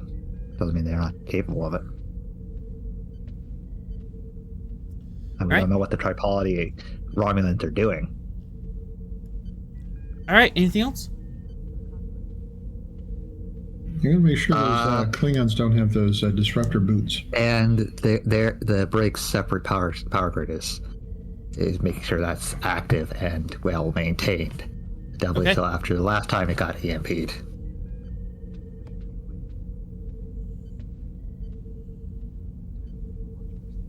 So it's not going to go down if power fluctuations happen on this level. Control security diff 4, assisted by structure security. Oh, security. Okay. Yeah, none of my... Oh, actually, no. Logistics. Logistics would fire. I have that as my focus. Yay. Logistics is the word of the night. Let's see here. None of my traits really help. I don't want to use well rested yet. Don't have any talents of them. All right. So you are going to get a threat. Discord pop-ups. Hate them so. Onwards and downwards. One threat eye. No, you're not getting that. Yes, let's complicate the security features. Gotcha, but...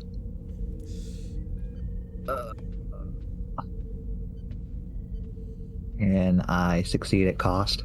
Cost being the psionic shield isn't active.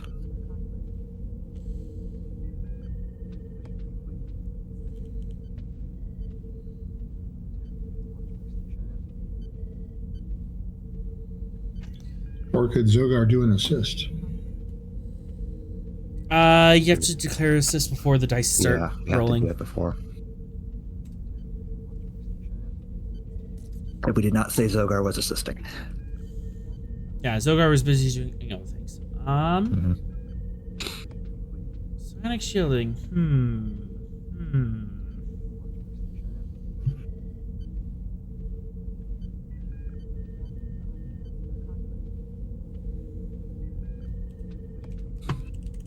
Oh, and not even just the Ramis. There are Federation in there. There could have been Bajorans and not Bajorans, Beta Zeds and Vulcans. Yep. I don't know why I focused. God damn it, Sorrel. Hey, don't blame him for your prejudice. God damn. I will accept that as succeed at complication, but the psionics are working. Something else unexpected has happened. Don't worry about it. Okay.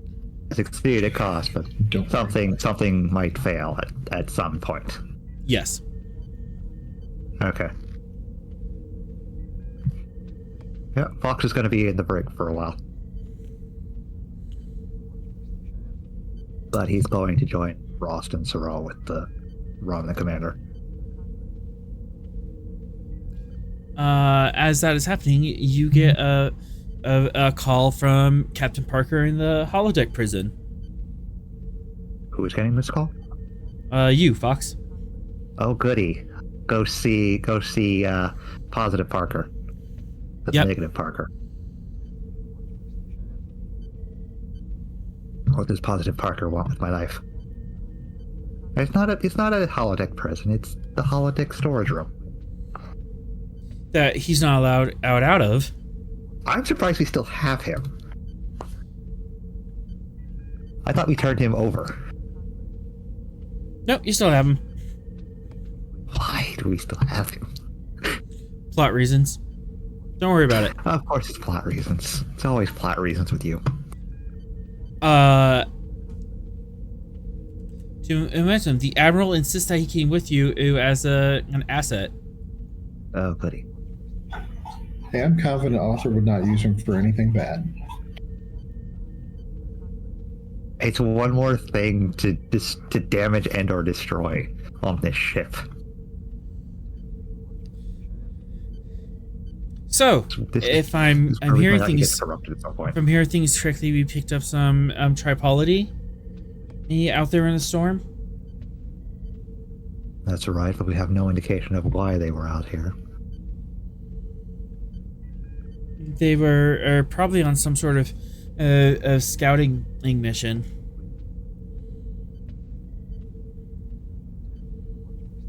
If that's the case, I'm sure we'll find out eventually.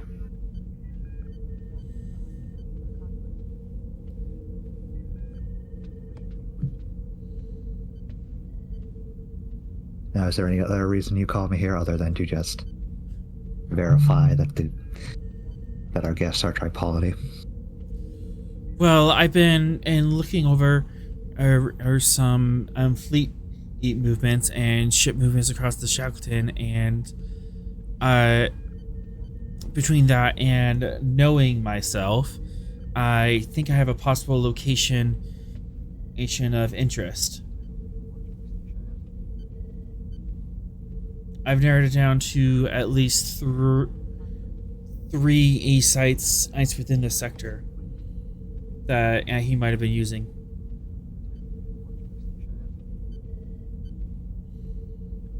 All right, transfer the information, and I'll verify if there's any activity there.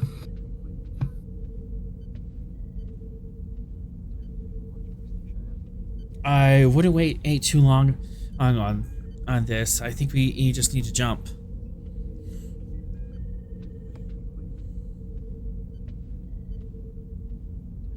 Right.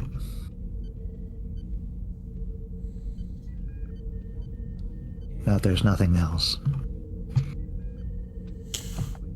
Well, it is kind of stuffy in here. I could be more or used if I wasn't working through a firewall.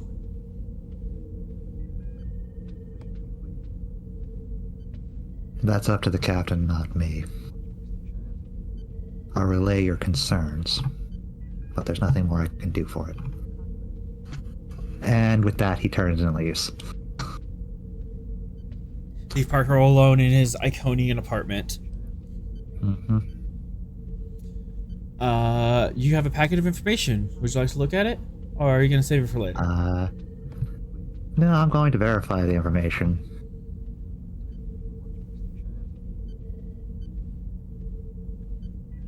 Right now, I trust Parker's as far as I can throw him. I mean, he's pretty light. Get it? He's a hologram? Yes, but I'm throwing him against the wall. I thought that was funny. You wanted me to throw him a football field. I'm throwing him a foot.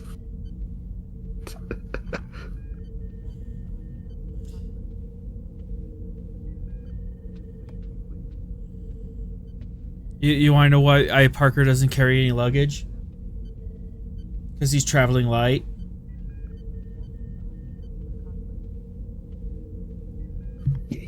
You have one more. And then I get the newspaper. All right. Squirt bottle. Squirt bottle. I want to hurt him when he does puns, not make him wet.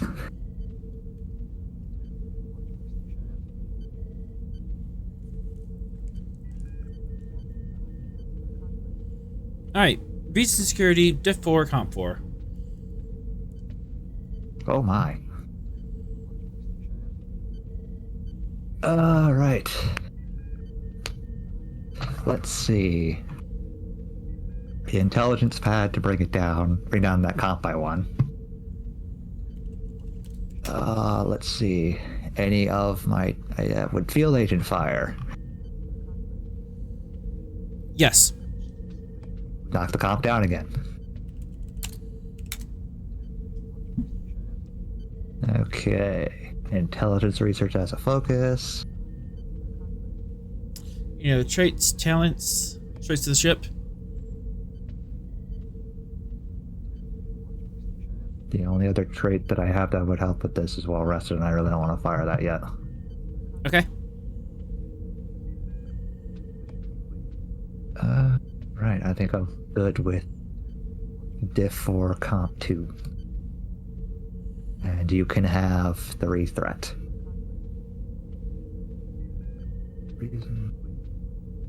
And onwards.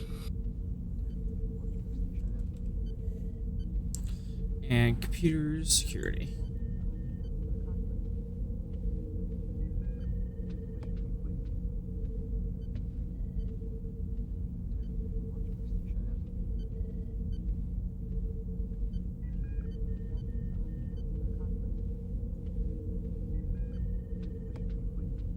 All right. You cross-reference his list, and you immediately you strike off one of the locations as non-viable, as it is a known pirate hub, not a site that Parker could have used without arousing a lot of suspicion from other people. Mm-hmm. But you have 2 planets and left. Okay. Shackleton and Shackleton expands sector Charlie E2 system Delta 3 and Charlie 2 J Juliet 13. Okay, so they were in the same sector? Yeah, in the same sector, a couple light years apart. Okay.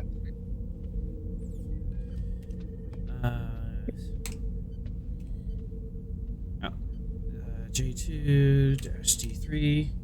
So we could still reasonably check both of them.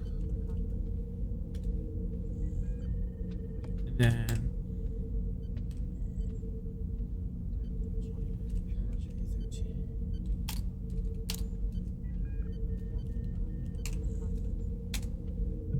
and I'm nicknaming the system Scion and Scry, just for ease of reference rather than just saying the designation name all the time. Okay.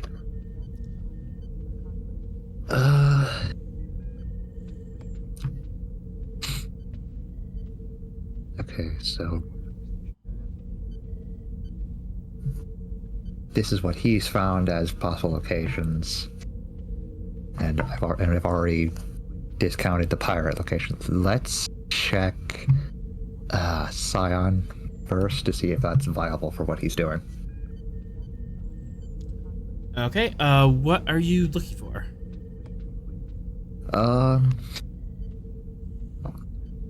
Let's start with traffic. See if there has been if there's mass traffic in and out of there.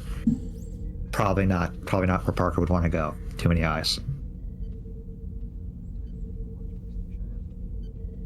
If he's setting things up for it, the lighter traffic would mean that it would be better off moving it. It would be better for a secret research lab. Still pretty difficult because as you don't have a lot of eyes out here, and you're going through friend of a friend of a friend, and it's uncle, brother, and then Luis is telling the story. Yeah, so your information's not reliable. I have to throw out like 95% of chat traffic because it's just them talking about something shiny they found. But okay. Diff 4 Comp 2 to look into Scion world and see if it works. Okay. Intelligence pad to knock the comp down, and field agent to knock the difficulty.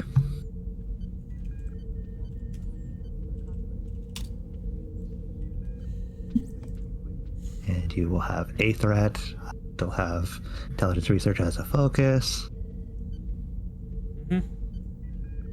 And downwards.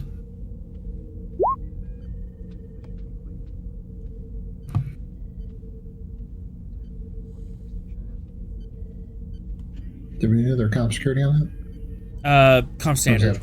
Okay. Oh, computer security. Computer security.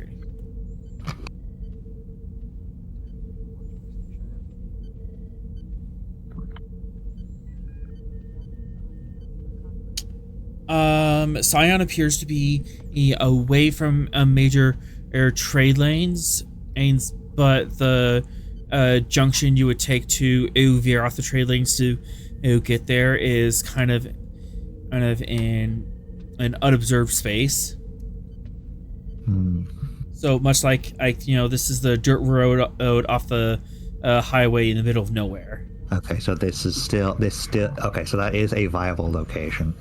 Now to check Scribe for the same kind of deal. Same roll. That was another one that is off the road. Same road. Same roll. Comp standard because you already knocked one and off. So difficulty 2 with all your traits. Okay. So doing the same. Same focus. Getting a threat. Onwards.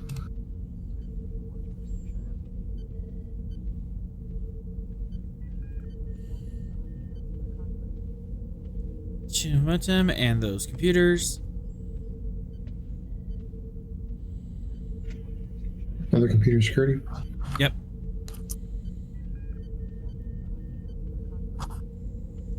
Oh, no. Gain 2, you want to squash it? Spend the float to squash it, yeah. You almost missed it. You very nearly missed this reference, but there appears to be some sort of pirate baron who has a ski resort on this world. It's very much off the books, but he occasionally brings people there to throw parties and have lavish and show off. But it's likely that he has eyes on there, so anybody operating on that planet would have to deal with him if they were doing something he didn't want. Very much so, yeah. Okay. Although Parker might have made a deal with a pirate and is using him as security.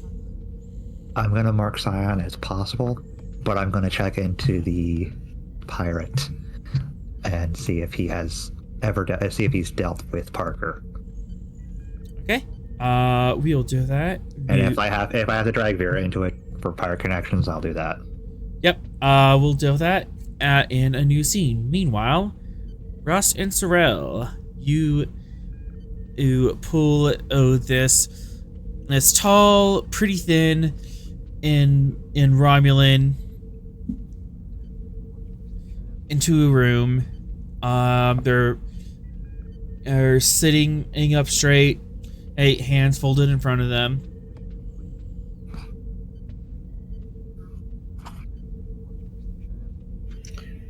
Good day, I'm Captain Ross. This is Commander Sorrel. We'd like to speak to you about what you're doing in the area. The same thing you're doing, Captain. Expanding. Are the Romulans lips moving? Yes. Yes. Captain the Romulans lying.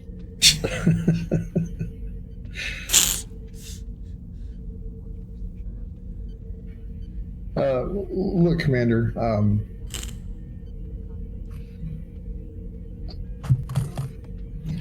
we're investigating the activities of someone here that we believe might be related to tripality activities, using some type of biogenic weapons.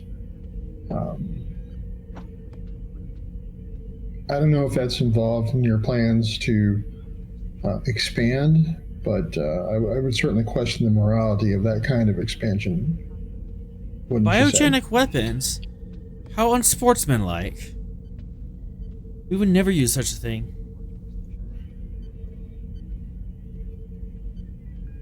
Well, yet there is an individual, a certain Captain Parker, that we understand might be working with the Tripality to advance their agenda using biological weapons.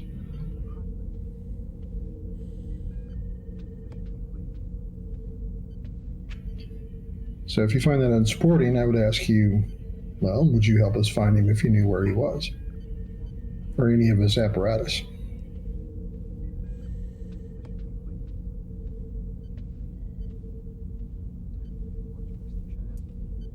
That would depend on what happens after I'm done helping you.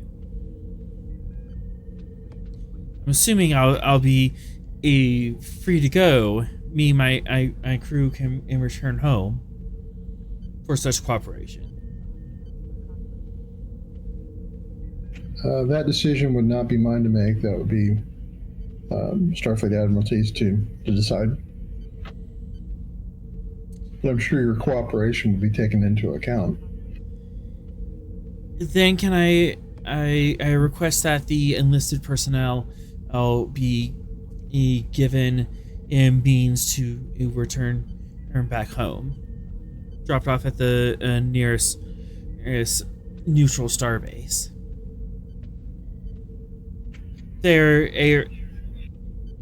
not involved in the higher plans of the Tripality, and they would not have any information of interest, and I would be more willing to share information, and if I knew that they were safe and on their way back home. Author, out of game, what is the legal status of the Tripality? Is it considered an independent organization? Is it an enemy? How is that officially? Official rules within the Federation and Starfleet is to treat them as a rogue organization. They're not a sovereign nation. In their own right, they are a bunch of people who ran away. So are they wanted? They they are wanted. Being part of this organization is, first of all, going AWOL and treason. So if they were former Starfleet personnel that have gone AWOL or defected to the Tripoli, that would of course be bad. Yeah. But if they're just a normal Federation citizen, is that against the law? If they are a normal Federation citizen who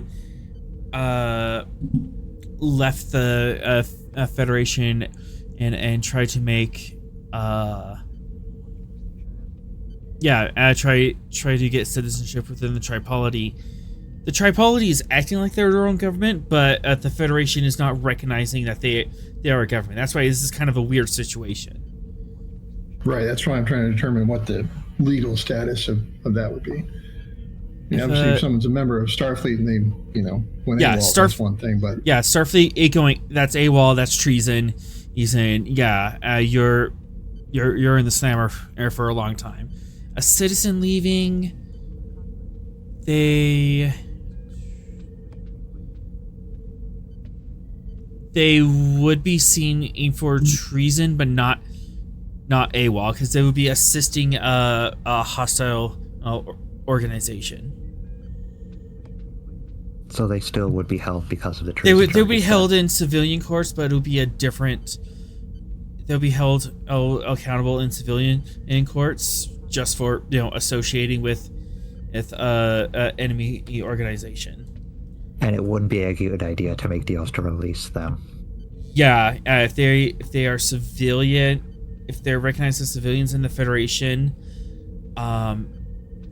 they can say they enlisted in the Tripolity, but you don't recognize that they enlisted. You're still acting like that they are a civilian who ran off with this terrorist organization and is having fun with them. So it is considered a terrorist organization, and it's no-no.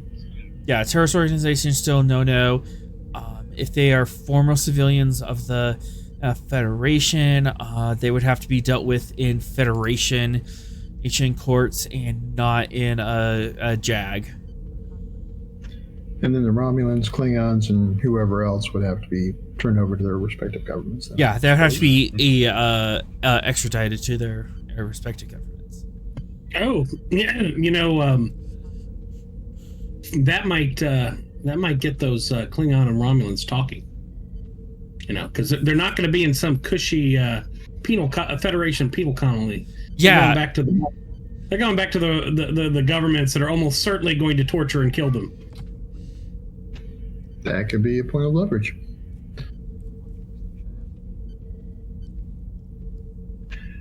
Commander, I can't commit to releasing the rest of your crew with the current state of politics in between the Tripolity and the Federation.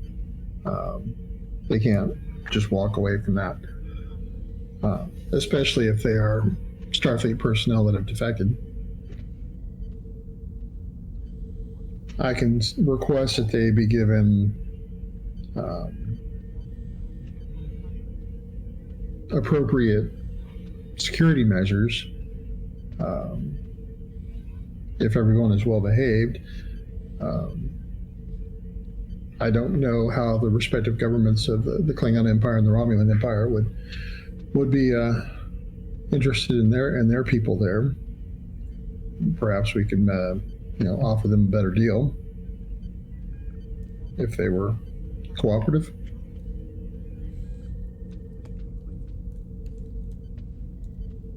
So, either I agree to help you, or essentially you are going to turn me over to my former government.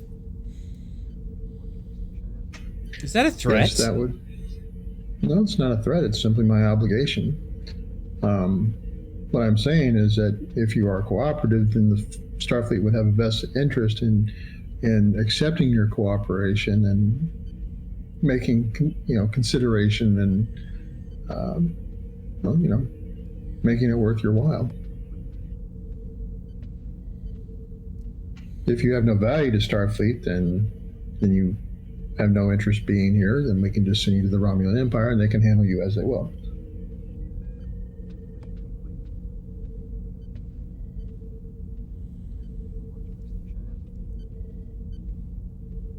So, who is the supposed criminal that you are chasing? Captain Parker. He's a former Federation captain.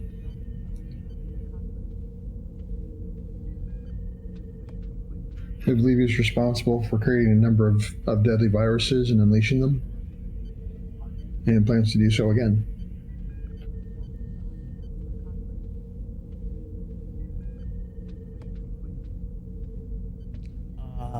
One moment.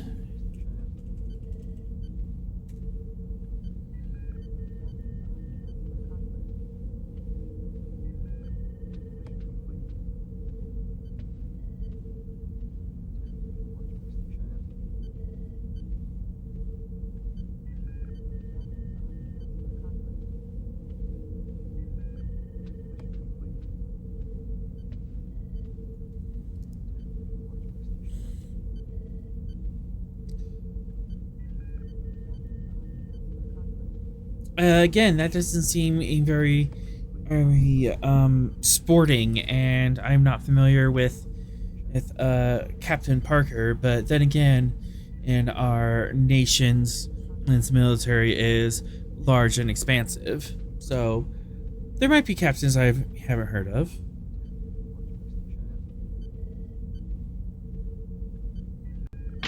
Well, if you don't believe his actions are sporting, would you know of other contacts in the Tripality that would be willing, that feel the same way and that would be willing to help us track him down?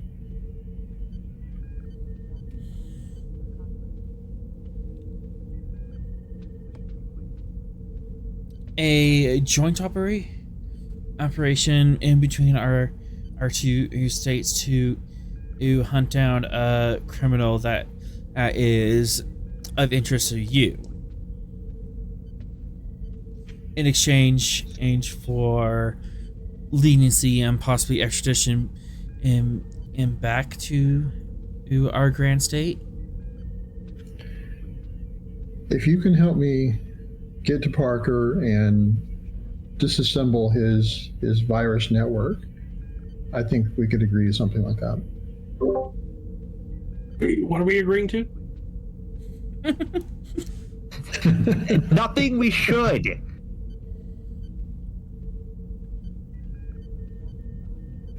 We're kind of enlisting the Tripality's help in tracking down Parker. Oh, good. We're gonna ask the Scorpion not to sting us as we go across. We're asking terrorists to help us find a terrorist. Hey, I take offense to the term terrorist. I'm not there. I know.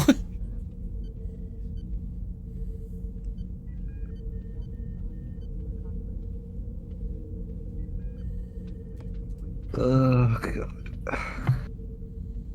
Well, is he agreeing to this, or is he going to think about it, or?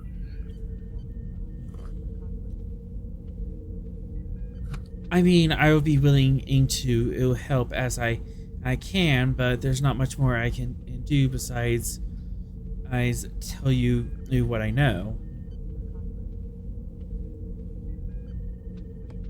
Well, if you don't know anything personally, I'm wondering if you know someone who might know and can direct us to them.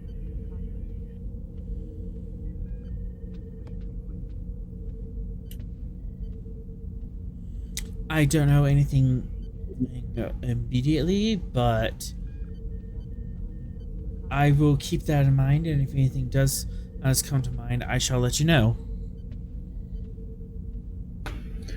Very good.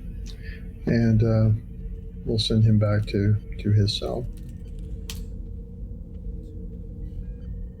Captain, I do not agree with this course of action.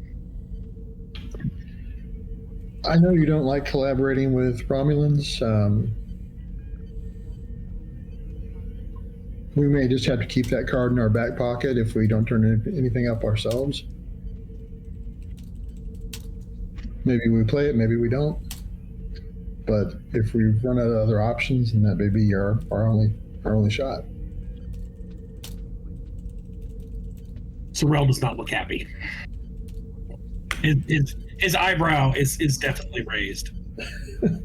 I understand, old friend. Trust me, it's not something I want to do.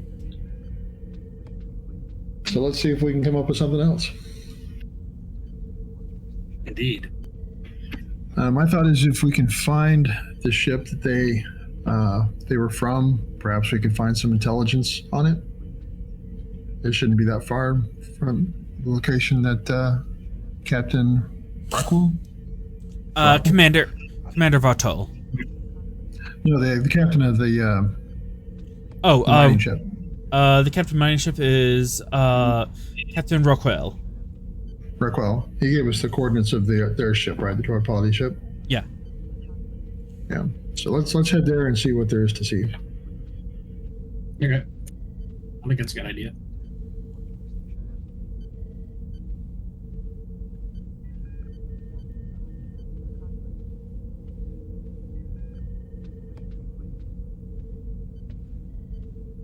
All right.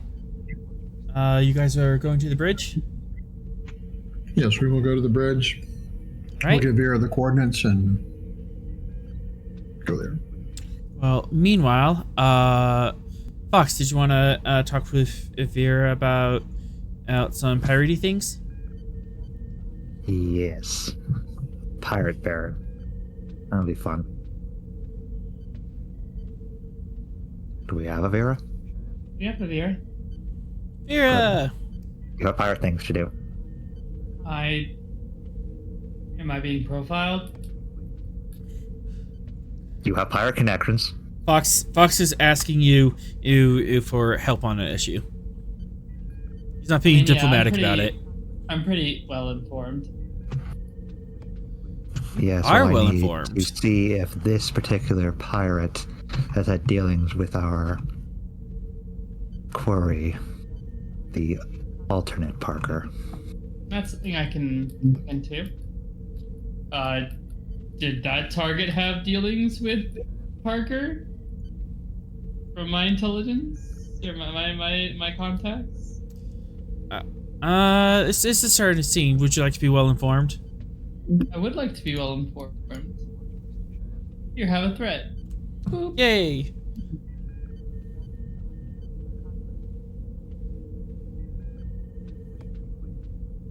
I hope you enjoy it. Don't spend it all in one place now.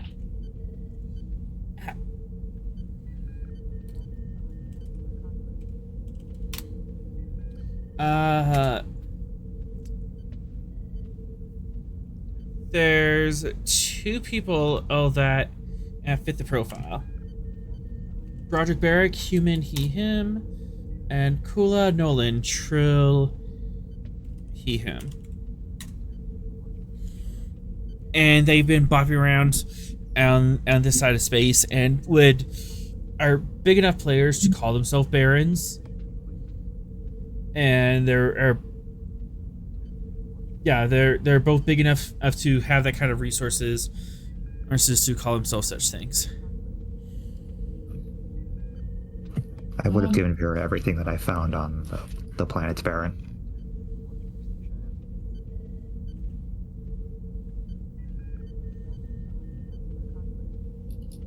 Cool. Gotta while it down between these two. Have any of them had recent? Either of them had recent sudden increases in influence in the sectors? Probably the best way to tell.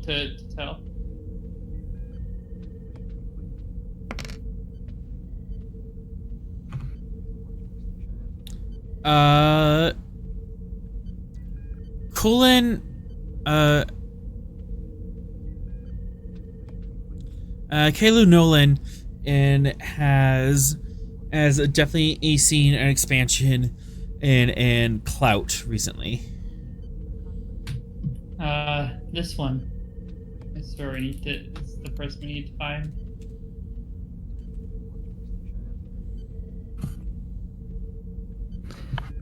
Should verify that this one has had frequent trips and parties on this particular planet.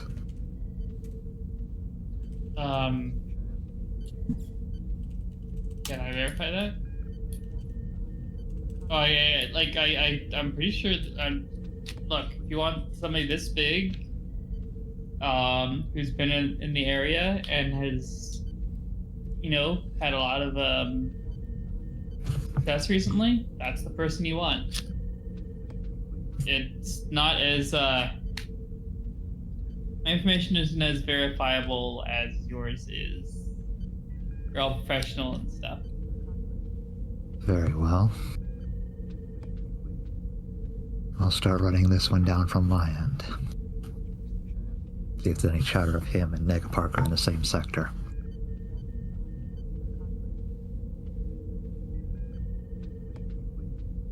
Thank you, Vera.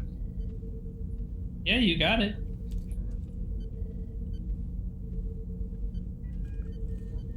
And that is what Fox will do. He will try to verify if they have been in the same area long enough to where a meeting would be reasonable.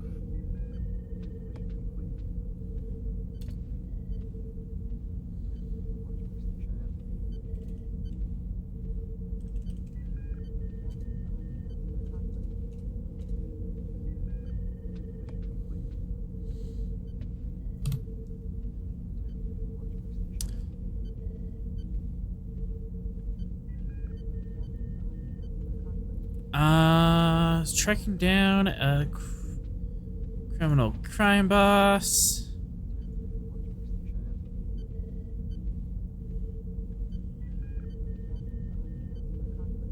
And basically you're just us going through like previous sightings of Nolan and seeing if they cross paths with Dark Parker. Yeah, I'm seeing if he cross paths with Nega Parker. Nega Parker. Alright. Reason security diff 3.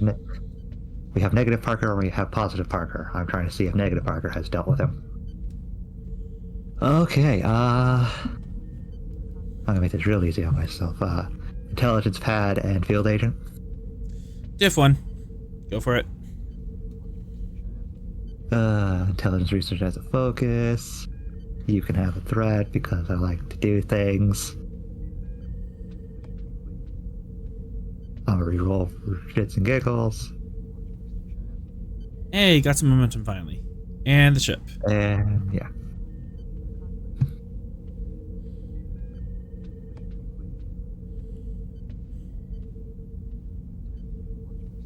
Computer security from the Gungnir.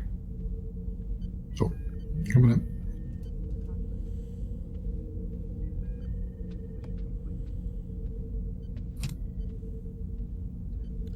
Three momentum.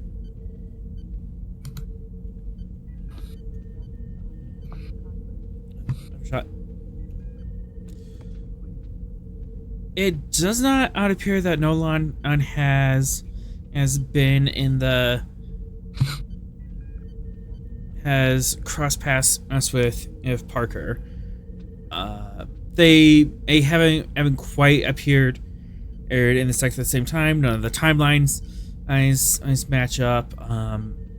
Like you get a confirmed sighting of Nolan one sector, Nagel Parker's in the completely other sector, or they go missing for a while, and then one of them pops off in the completely other side, and travel time. Yeah, it doesn't look like it's okay. So they haven't been physically in the same place.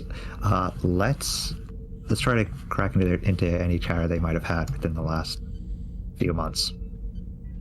Any chatter that Nolan has had? Yes. See if he has had communications with Nega Parker. Are you asking for communications in general, or are you looking for keywords?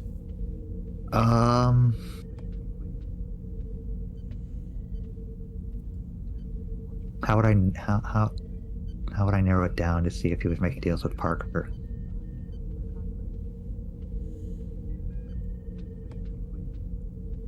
Oh, I think at least one of the keywords would be Parker, but another would be the location at the planet's location. He's making deals for that. I'd probably cut it down a bit. And this is the Scion planet? Or the Scry planet? This is Scry. Scion is just the out-of-the-way planet. Scry was the pirate party planet. Yep. Take that for a momentum. Nolan obviously has connections to that planet. He visits a lot. No mention of Parker, but he was recently a hosting guest as there, like within the past 6 months. Specifically a hosting guest and hoping to secure a deal with them. Okay, so these were potentially long-term guests. Potentially long-term guests, or he was like building up for a gala to secure some sort of new deal or get a network or something. Mm-hmm.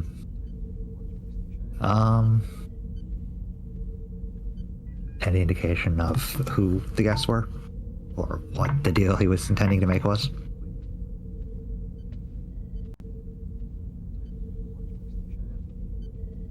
For a momentum? Yes.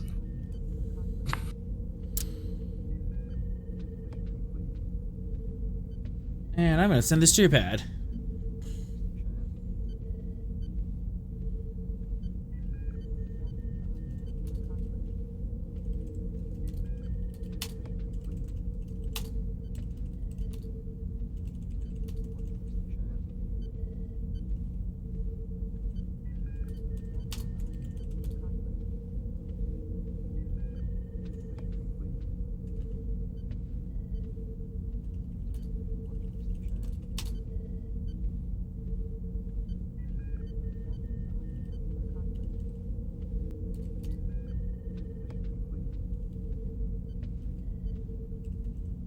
You were there, and I wasn't. My statement was I left you two unsupervised, and I only blamed Rost. Just saying. I voiced my objections. I did the thing. I did the Riker thing. Well, I didn't blame you.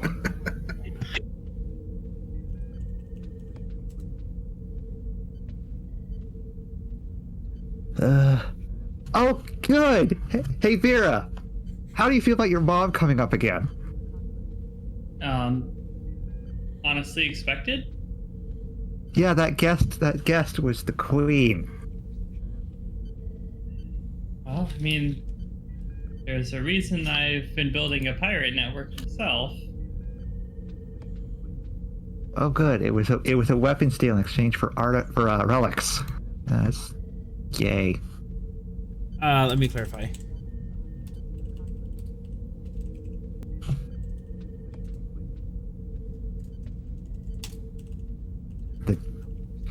Okay. Don't worry. Oh, she's trying to acquire relics. Yay. It's fine. All we have to do is keep from doing so. Fine. We don't know what the relics are. It's fine. Sweats intelligence officer. But the fact that he's stockpiling weapons. Piratey things. That doesn't exactly make my initial assumption that Parker could be using it as a place to hide any less viable. If the pirate believes he needed more weapons within the last few months.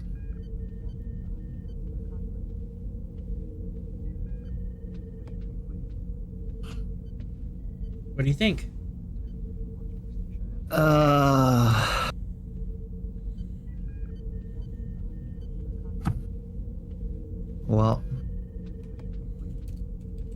let's go back and see who. Let's go back to the communication and see if there's any other indications of who the queen is before I just jump straight into Vera's mom, because there could be other.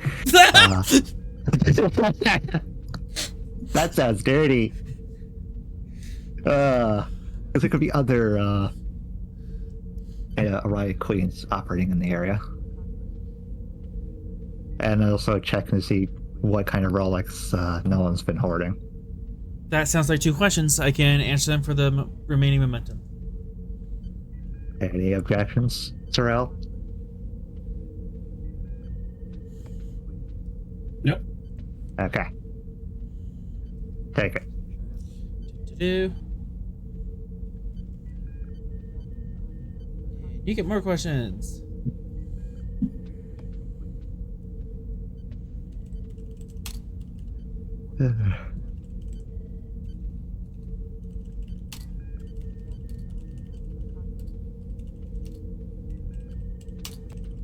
Let's be honest. Fox would not be the one jumping into Vera's mom. Probably Rost. I have a feeling that Fox has no interest in such things. I think I covered that within the first few episodes.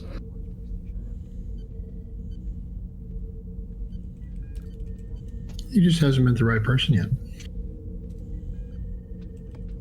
That or he lost him on the battlefield long ago. Oh, good! It's 500,000 year old relics. And yeah, it's your mom.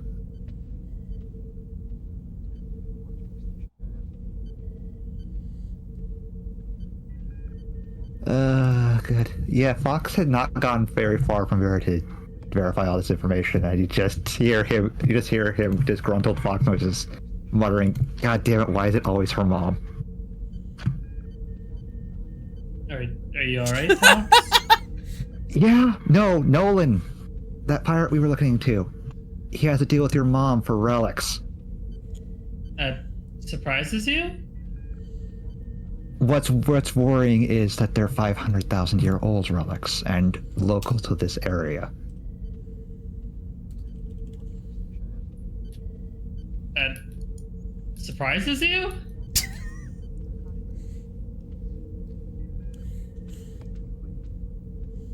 No, it doesn't surprise me. It annoys me.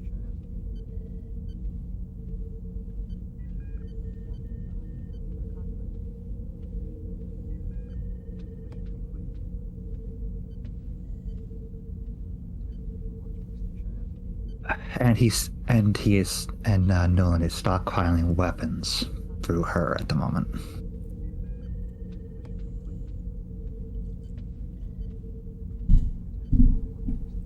Whatever she's after, we should put a stop to it. She's definitely not one I want having her hands on these star charts or databanks.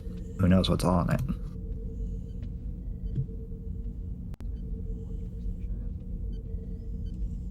And he is tapping on his comm badge. Captain, I have very worrying information about a potential planet that is controlled by someone who may or may not be in contact with the alternate Parker.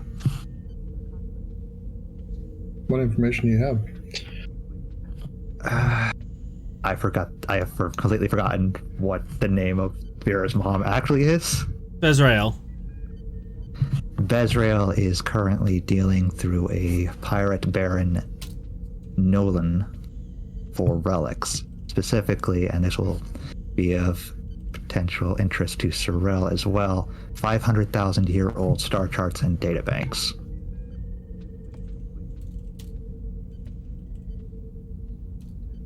So she's trying to get these for Parker? I don't know what she's doing, but Nolan stockpiling weapons could be viewed as him upping security for Parker. Two planets that Parker could be on for his resource stashes. One of them is controlled by Baron Nolan. Okay. So I guess we'll check out the Tripoli ship first, and then we'll head to that planet and see what we can find out there. With the planets, the Parker that is currently on our ship doesn't believe we should wait on checking them.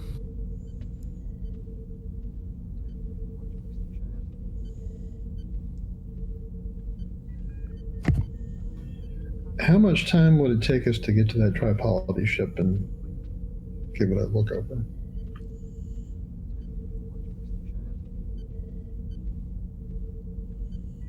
Hey, Vera, want to do some math? No? Just want to know if we're talking hours or days.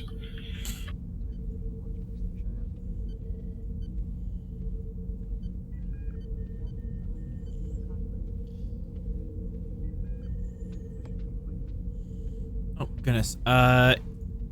Insight or Reason Con on Diff F3.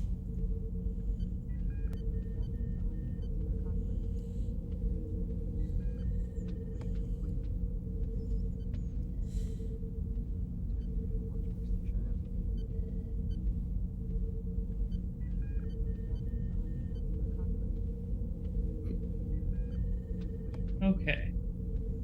You can have one threat. Okay.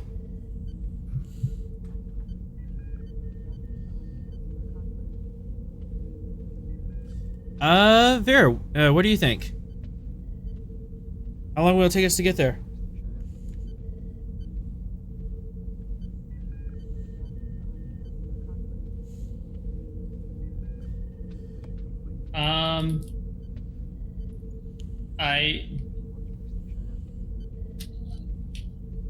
Me, the player, just doesn't know. I'm sorry.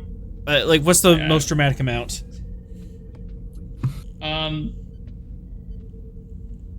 Hours? Looks like Between 6 hours. And days? Yeah. Sure.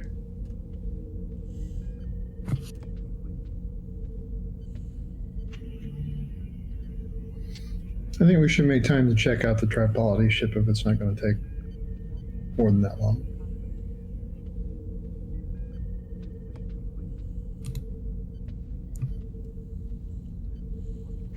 The potential intelligence bonus could be pretty good.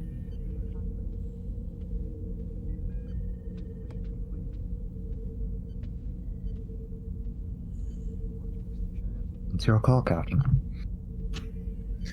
All right, Vera, go ahead and let's set course for the coordinates that the captain, the mining ship captain gave us, and we'll investigate that ship real quick. Sounds good. Just say cool line, or? If I did not control my emotions, I would have a bad feeling about this.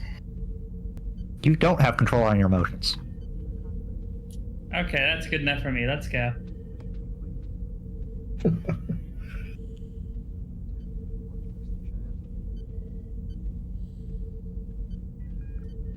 And with that, the Gungnir jumps off to warp.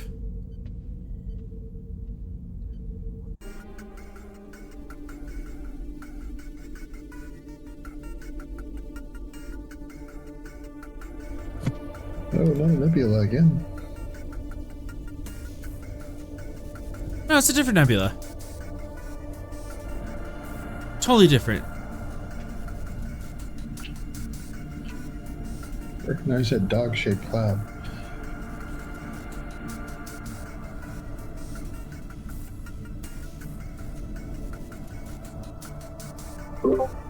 Great. Now I want that chair, and I can never have it. As the Gungnir jumps into his system.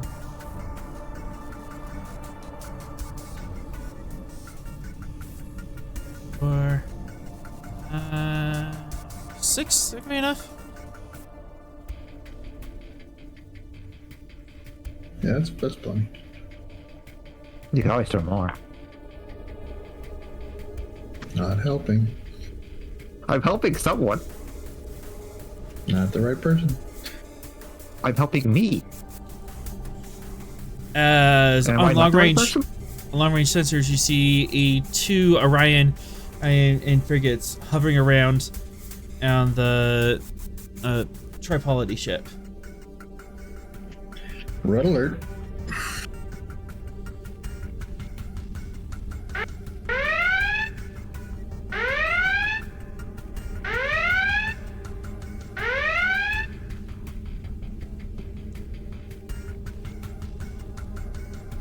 Get in there. All hands, red alert. All hands, red alert. As you jump in the system, shields and weapons and staff online, and the klaxon blares and everyone snaps to their stations. The ship in question, the Tripolity ship, is it a former Starfleet ship or? It appears to be the Miranda class. Miranda class? Oh crap. It's gonna explode in like 5 minutes. Don't breathe on it.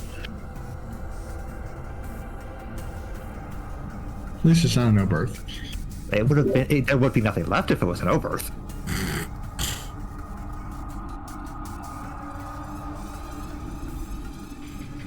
I'm ready with the prefix code.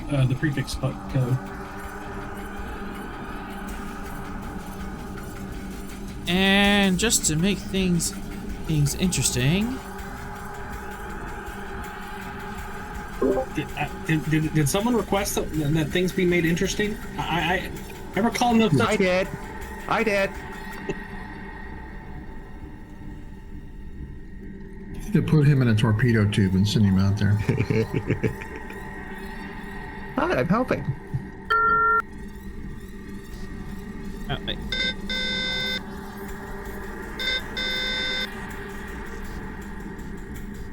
There's a navigational hazard coming in. Coming in? Would you like to know more? No.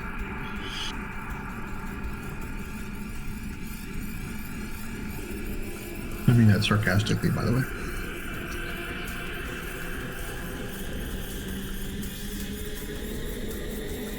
Reason Science, Stiff 1, assisted by Sensor Science.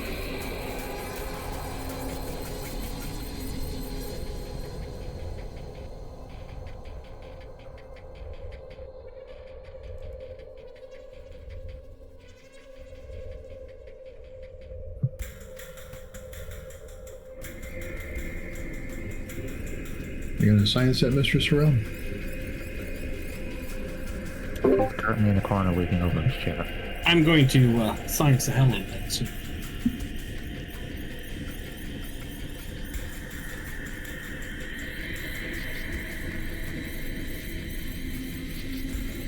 Reason. Science. I do have a focus. Application range standard. I've made a sensor roll. I'm going to use testing a theory to get to 3. Okay. And then I'm going to give you a threat all the way to 5. Sounds good.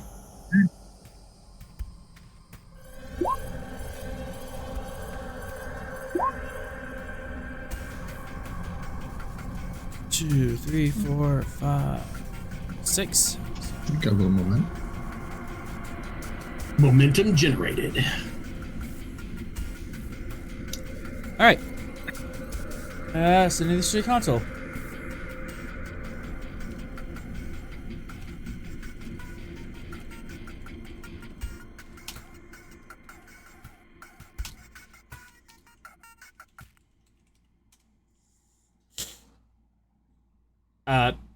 Let me clear up those typos. Yeah, I think I get it. Captain, Class 3 Ion Storm inbound. Estimated time of impact, 30 minutes.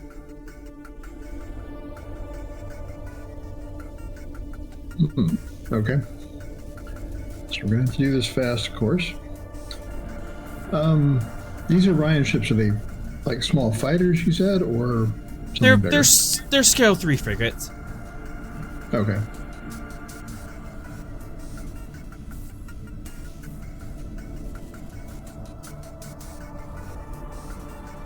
All right, do we try and scare him out of here? Fight him off?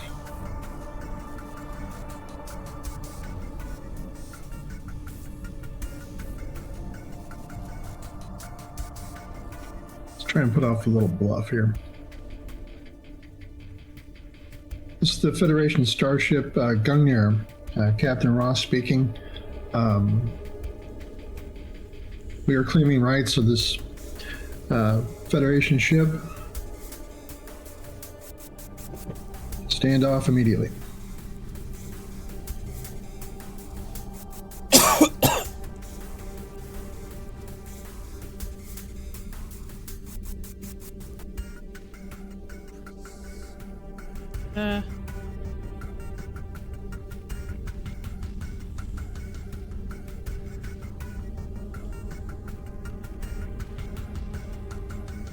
Presence command, diff 3, assisted by communications command.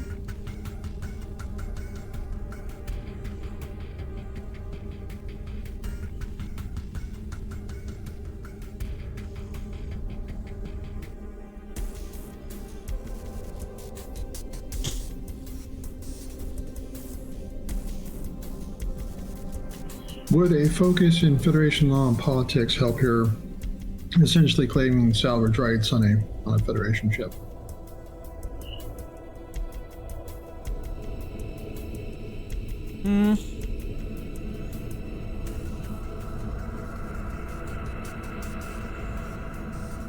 It would, but you're assuming that they respect Federation law. So yes, but complication.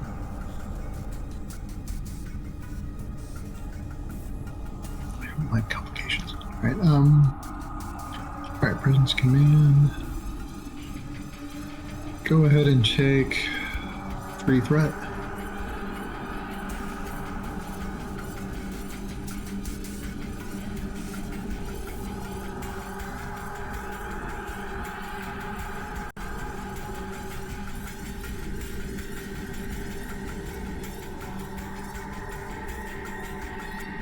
Alright.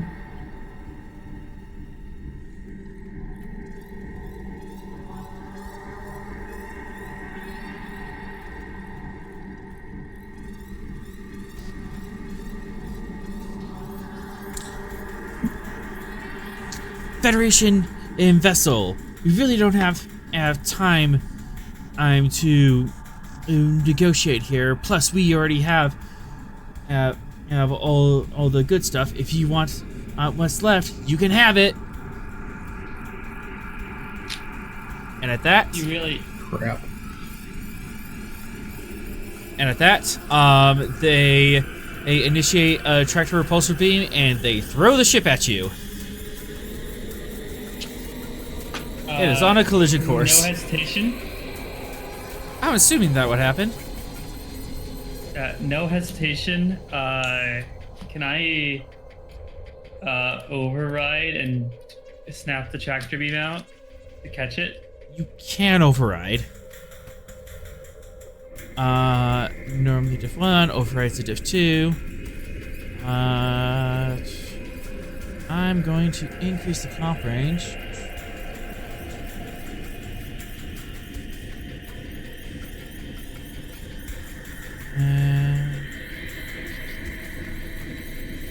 Structure security.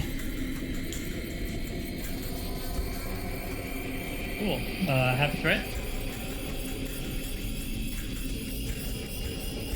Okay. Hold.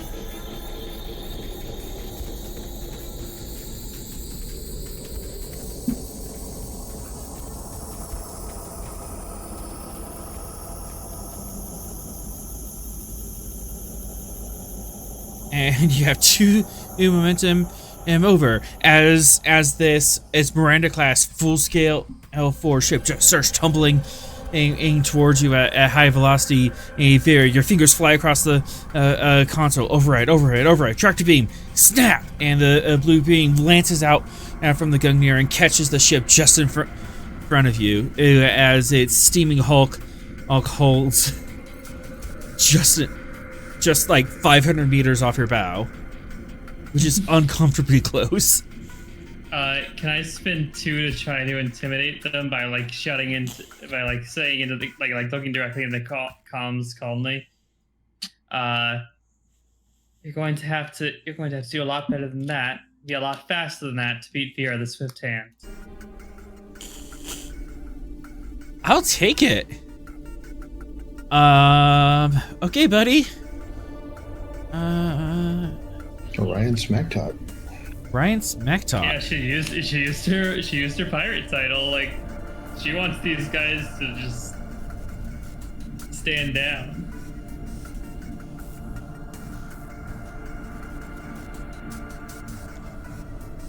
All right, I'll make this a diff 2 check.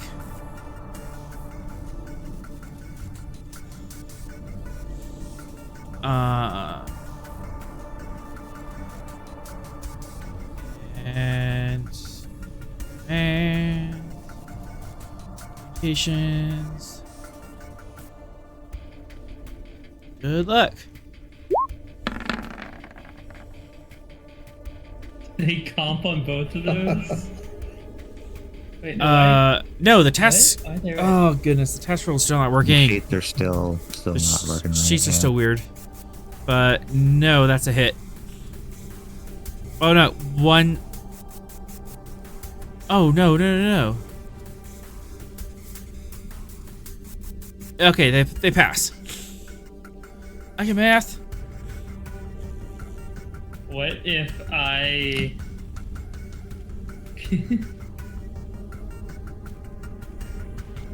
if I spent my determination on it? 2, what value? My confidence is unshakable.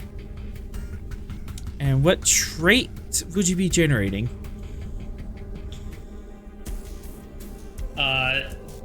Just, she did this all while just staring them dead in the eyes.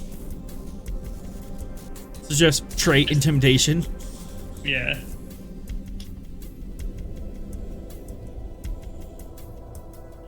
That. I really want.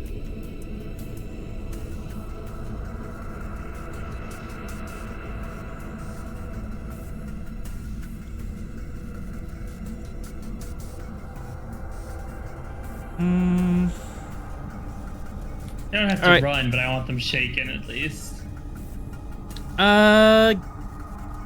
What's your command score, Vera? 4. Roll me 4 challenge dice.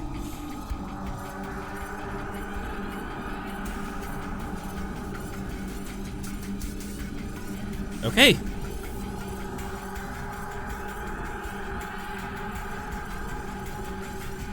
That was their turn. Captain, you've gone. Vera, you are interrupted.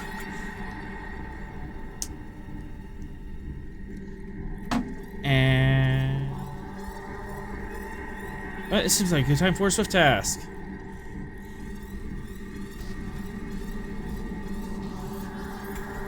As this fighter is charging in towards you.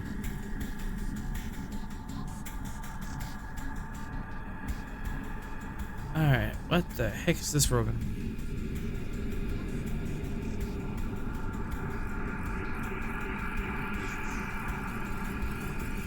Science, and I want this to be a diff.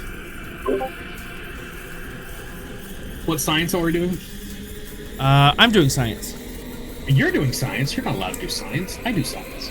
Oh, I can do science. I'm gonna shoot for diff 4. So, Ryan, they're allowed to do science too. 3, Don't try to gatekeep science. 4, 5, 6. I'm going full boat. Because desperate times, desperate measures. I'm rolling 5 dice, target number 11, and diff 4.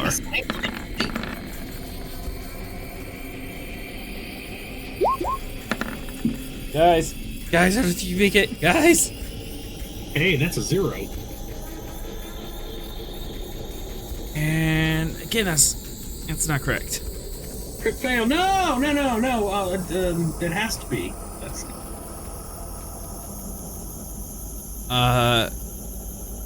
Well, they try running, and they try running past you, and they are venting something from their engines, but it's just a thin green ink smear across the sky. I would like to figure out what that is. Would you like to take your turn and figure out what that is? Yes.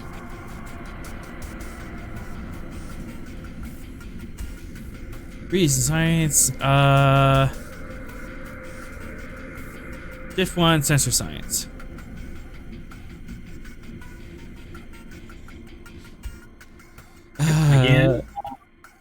Again with the testing a theory.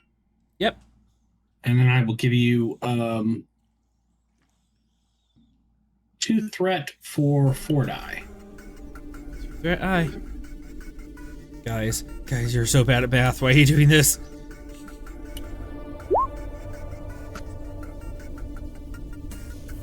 What do you want to know? You want to know their serial number? You want to know what they had for lunch last week? I do. I want to know what did they have for lunch last week? Oh my goodness. Oh, and then sensor science. Oh no. We'll All right. So you only have 4 float. All right. Yes. So, what are they venting? What is its composition? What is the purpose of the venting? They are venting in drive plasma. Okay. Kind of thought they were. Yep. Are they trying to sort of create a hazard for us, or so kind of what would I intuit that is the purpose of venting drive plasma is? I can answer that for your free science question. Mm-hmm. Either, or if they ignite it, it could cause a hazard or with a persistent quality. Otherwise, they're just doing it to ensnare you and cloak you. This is like just firing up a smoke screen and running away. Okay, like Tholian web kind of smoke screen, or? No, it wouldn't stop you that long, but it would inhibit your warp drive and your sensors until you get out of it. But this would be localized to like one zone, and you could just like impulse out. What do I know about countering what they're doing? Do I have a tried and true method for countering this tactic? For 2 momentum, you totally could. Yes. I don't know. How would you counteract a dry plasma smoke screen effect? Something that dissipates dry plasma or plasma. So could we use our navigation dish to depolarize the plasma? I don't know. That's the best I can do with the. Yes, you do have a means of initiating in your deflector air dish in a time pulse that would dissipate the plasma and basically just drive it away from you. Yes. Ooh. Or we have a really big fan. With what air will be pushing it?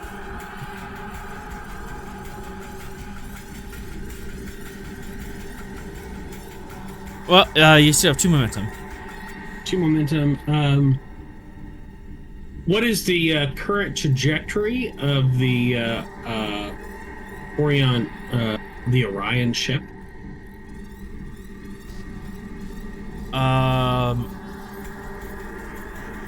Generally, they were just trying to shoot past you. If you want something a little more specific, I'll take that.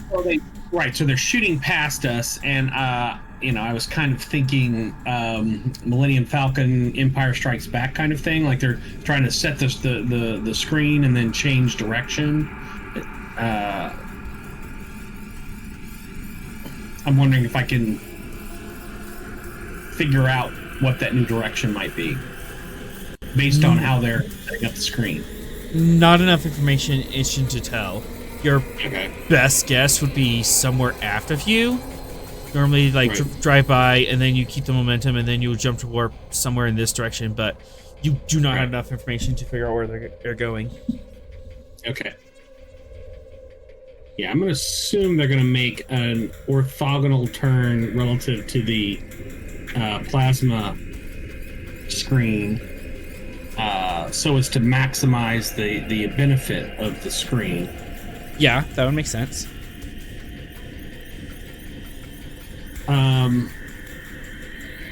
So given that reasonable deduction, what would be the best course of action for me to recommend to the captain in terms of sort of countering their move here? Should I recommend the that after we disperse the screen, we going back, the screen was ineffective. Okay, so the screen was ineffective, so we can still detect them as they're making their... Yeah, you can still see anything. They attempted to do that, and they just failed miserably. Gotcha. But you saw enough to kind of figure out, oh, so that's what they're doing. This is their air tactic they're going. Okay, so I would like to use the remaining 2 float then to set up an advantage in us responding to the Orion fighters' anticipated action, given that they attempted to set up this plasma screen, even though it was ineffective. Okay. I will say you have the advantage. Logically speaking, their next action would be either to turn around and try again to affect a smoke screen and then bug out, or they might retreat to a favorable location and try to draw you out into a trap. I relayed that information to the captain.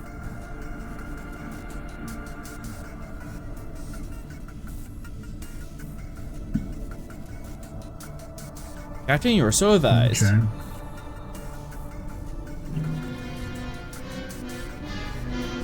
And a trap! Chat, uncalled for. Come on, Chat. Chat.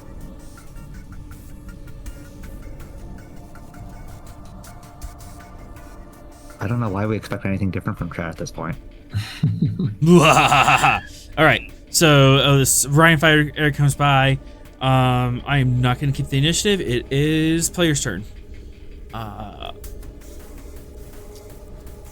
Sorrel, you have gone. Do you want to keep or Swift?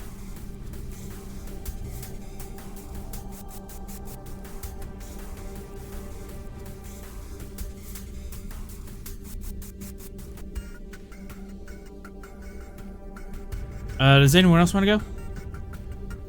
Oh, this round for the keep? I already went, so I can't. Vera, you actually went as an interrupt, so you can go. My intuition says that the Orion fighter furthest away from us probably has the goods off the Miranda. I'm thinking we should go after them.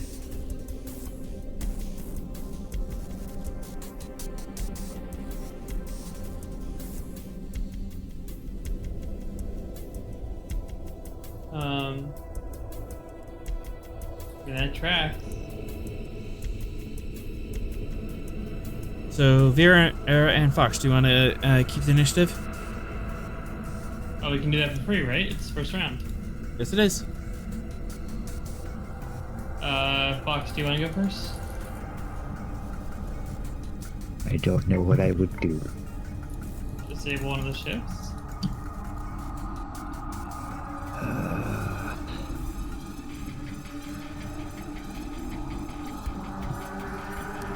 Is the far one in a good firing position?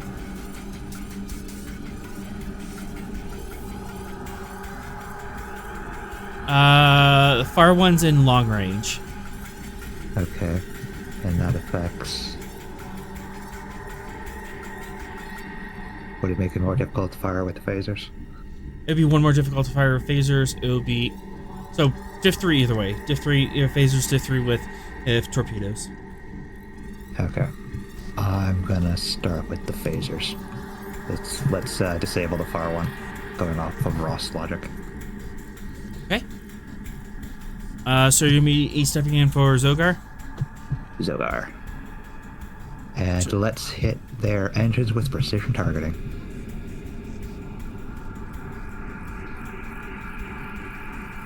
Alright, control security.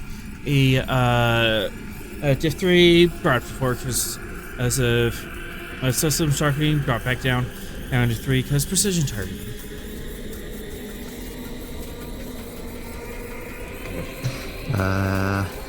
Weapon system, starship. Tactical systems are the focus. My brain not working right now. And you can have a threat. Want that eye? Do not get that call. I hit that ship.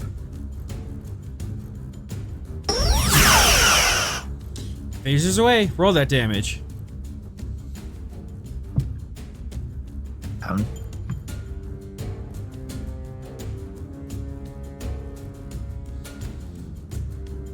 Oh, that's me, isn't it? Sorry. Yeah. Phasers.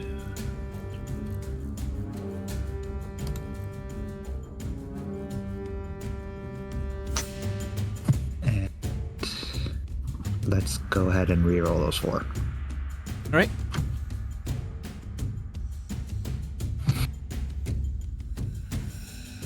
Jump. That's still. Oh, we have piercing 1 because of precision targeting. We got 3 deltas. Oh. So 4, 5, 6, Still did 7, actually 8. help. Gosh, how much shields do you guys have? Not enough.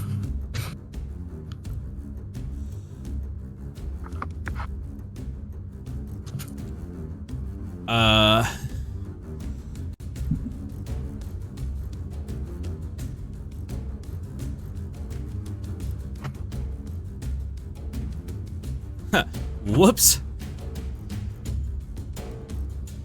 As the phaser lances out, and it just cuts across the ventral section of the ship.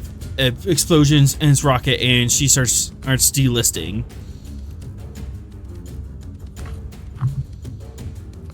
So they're made of paper mache. Yeah, I double checked. They're fighters. They're scale 2. This is why I use. You said scale 3 a minute ago. This is why I use the phasers. She's disabled. Destroy them. Good. Her engines are just puffs of smoke at the moment. Their engines are atoms. They went from nuclear fission to atomics, and the fact that they're just throwing atoms out their aft. But the ship is more or less still intact. It's just their engines, the part where their engine room is gone. Yeah. Yeah, it's still intact. Thanks for not blowing them up. Appreciate it. Yeah, you know, Swift test. Let's shoot the other one. 2 threats, 2 momentum. You can have your threat.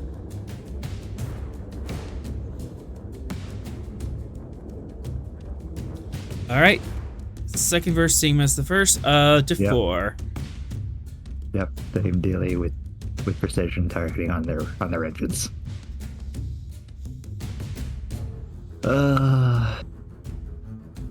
Technical systems as a focus. You can have 3 threat. And downwards.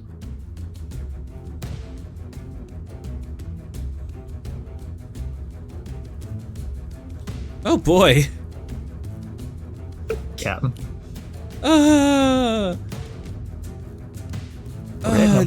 These guys are so bad at the math. You have one float. Roll that beautiful phasers. Roll that beautiful phaser damage. I'm not pumping any more into yeah, cause 2 deltas on the board. Poof. Both ships are heavily disabled. Yeah, their engines are just non-existent.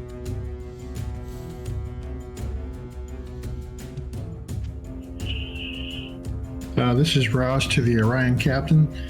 I'll be needing the things you took off the Federation starship.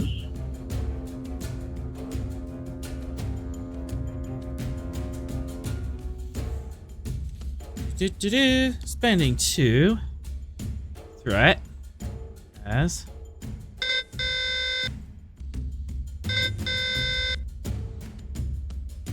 Hey, Captain. Guess what's rolling in?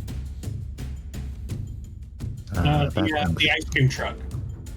The Ion Storm arm. I would like an orange popsicle.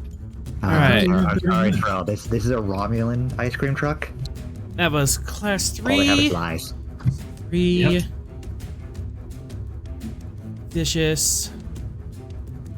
4, 5, 6, 7, 8. I thought we had 30 minutes from when we detected that. Science is imprecise. That is literally the opposite of what science is.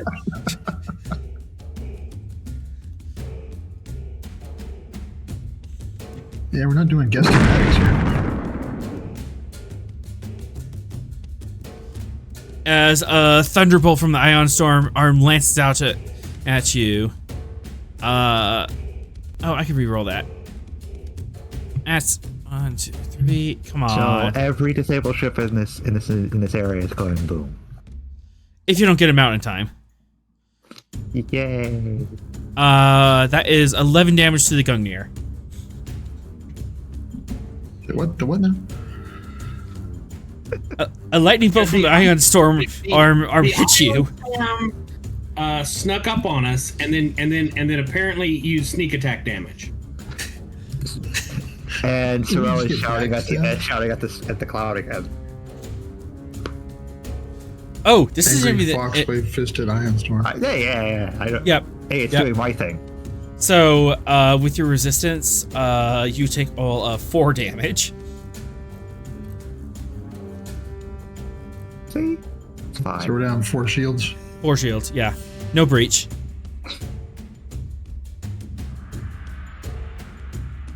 So, yeah, now's the time to get the heck out of here. All right. Are we towing the Miranda? Is that what we're doing? There's no one aboard the Miranda, correct? There's no one aboard the Miranda, except information. Yeah, we need the Miranda. That's what we came here for. Right. And now for the moral dilemma. Right. Saving life versus saving stuff. Well, you only have one tractor. Perhaps we could have our cake and eat it too, Captain. I mean, the Miranda is currently unoccupied, but is it completely disabled? Could a skeleton crew transport over and fly it out of here?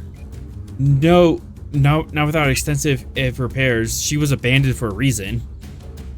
Right. Hang on one second. I'm gonna switch. We don't have the time to get it up and running with an Ion Storm firing lightning at us. Well then, the Voidwind has grappling hooks. That is true. You also have a fighter wing with tractors.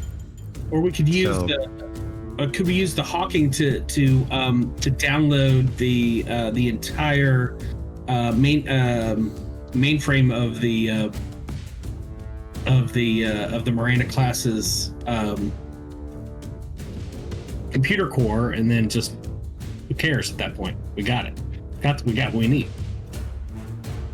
I was kind of thinking we could launch 2 runabouts and have one drag each Orion out, and we could drag the Miranda out since the Orions are only scale 2. Would a runabout be able to tractor one of those out? Yeah, you can and tractor or anything about up to your scale, and these things are the same scale as a runabout. Instead of running the risk of the Miranda exploding halfway through the download, let's just get it out of the line of fire. That's fine with me. If we can tow all 3, then let's tow all 3. The Hawking is a runabout. I don't know if we cut another one. We have multiple runabouts. Yeah. All right. So launch runabouts, tow Orions, and we'll tow Miranda out. We kind of just ignore the Erickson and on the other ships that are on here after we've gotten Voidwind and Hawking. That's fine. Captain. Yes.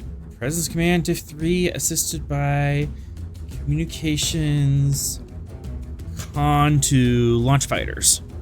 Or launch runabouts. Alright, go ahead and take 3 threat. Leadership focus. Yes.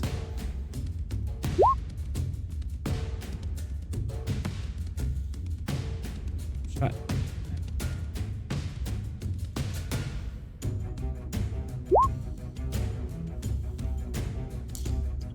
I think we got that in a little. I think you got that. As we're gonna pull off a miracle here. 2, 3, 4, That's what we 5, do. 6. Got 3 float. As you get just 2 runabouts. Is that all we need? Yeah.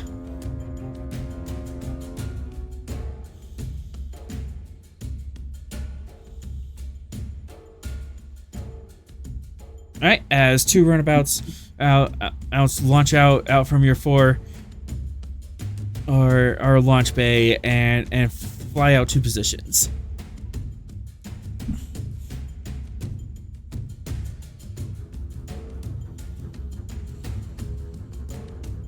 Is the storm the size that we could go 90 degrees off its path, or stay ahead of it, or? You are unsure. You do have 3 float. Did you want to use that for something? Yeah, we'll use that to essentially find the best course to get out of the way of the ion storm. All right. You have a best course laid out. Yeah, basically you're gonna fly out a 45-degree angle from the path of the storm, and if you go fast enough, you should be able to outclip it before it rolls over, or you. Okay, that's what we'll do. You do have 1 more float. Going once. Anybody else think of something? You could create an advantage. Let's create an advantage. What's the nature of this advantage? Best path out of the away from the ion storm. We just did that. Just do that. Oh, sorry.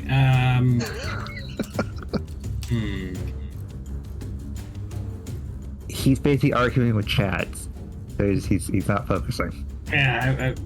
Okay, so we got the best path. How about I don't know, maximum efficiency to our engines?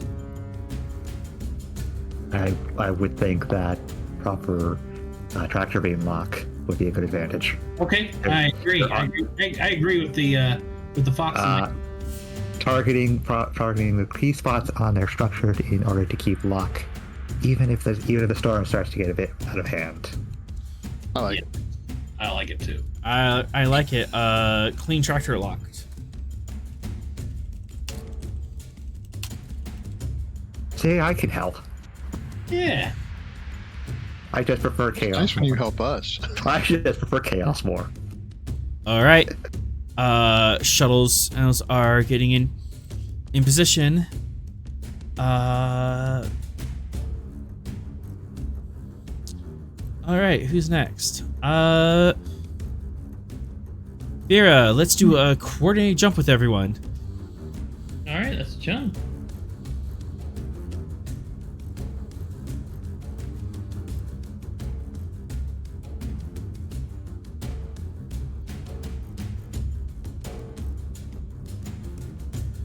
All right, control on. Let's see, ion storm on you. Let's boost that up. Then 2, 2, 2, 2, and do. I know I'm throwing a +1 diff. +1 No, diff. I believe your math. Yeah. Diff 5. Cool. Spend it all. A lot of interference coming from the storm, and just trying to coordinate a jump with 3 vessels, towing stuff, make sure Yeah. or that you have clean I lines. get the math. I'm with you. Yeah, everything we got there. We got the 1 threat, the 5 momentum. Just you can have all of it. By have all of it, I mean convert that 5 momentum into 1 threat. 5 momentum, 1 threat. Yeah. Like it's nothing.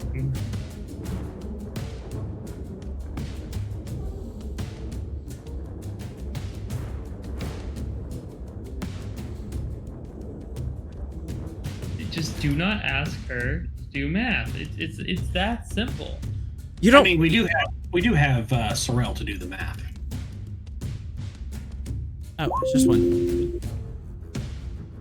All right. As this convoy of ships rescuing the broken Orion ships run out. Alright, so that is 4, 5, 6, 7, 8, 3 momentum generated. And you are racing ahead of the storm. And sorry, my counter on stream is all sorts of goofy, so I have to take a moment to fix that. You mentioned 2 threat, got it. Alright, and you're racing ahead of the storm.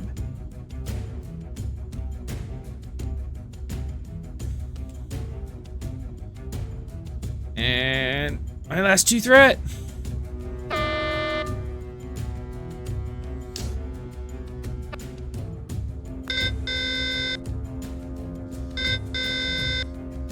Sorrel, you're picking up a static discharge buildup in the along the hull of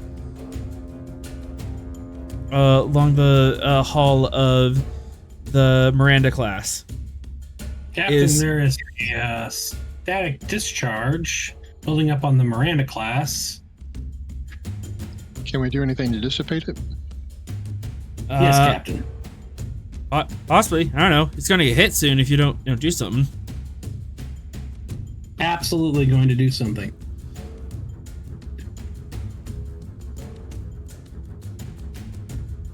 What you gonna do?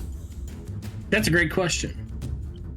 Hit it with an inverse static beam, something. Inverse static. Yes, I would like to use our lint roller to static build up. Launch the dryer sheets. Sorry, shuttle base. So full.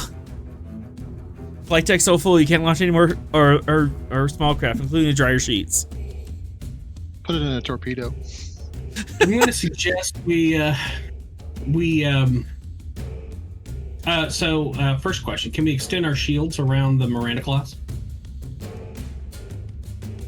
Possible, but you would also be at risk of getting hit. But with shields, So that would help, right? Yeah. I'm gonna suggest we extend our shields around the Miranda class.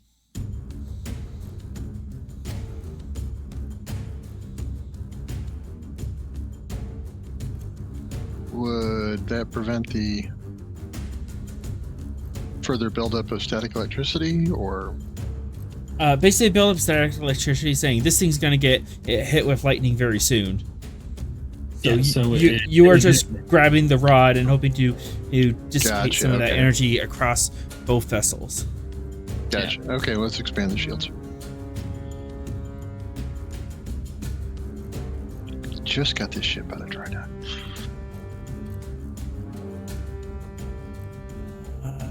Three. Can't have nice things here.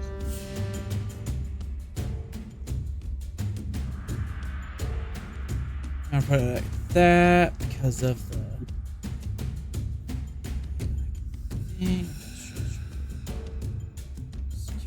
Alright. Show security, difficulty 3, comp 4 to account for the size of the vessel. The size of the Miranda class. Zogar?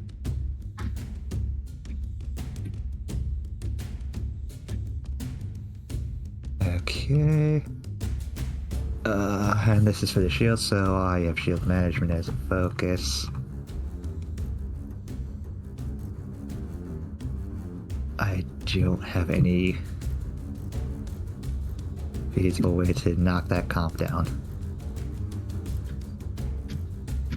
Can I do an assist and use my advantage of well rested to help? I don't think that it works for Zogar's role. I'm talking about for my assist, maybe. For the assist, yes, you can, and direct with presence command, and the roll rested roll would fire. So you can bring down the comp or the diff. Comp, please. But that doesn't affect Zogar, does it? It does. Okay. I'm willing to allow the captain's well-rested state to carry over to Zogar. Just like, okay, captain's relaxed, I'm relaxed. Yeah, we got this, Zogar. We're working on it together. Then more threat for the GM. You have 9, so you have 3.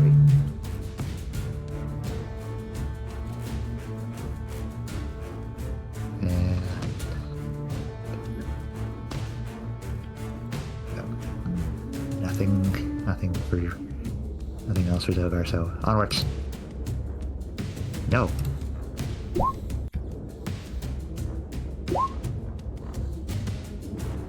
And structure security from the ship.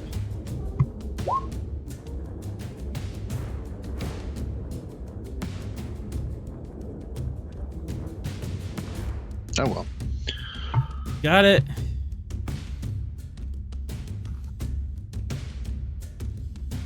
One, 2, 3. And I have no clue how extending shields would affect your resistance. So yeah, this is just gonna go. It's just gonna go straight, especially since the Miranda is disabled. So 6 challenge dice with vicious.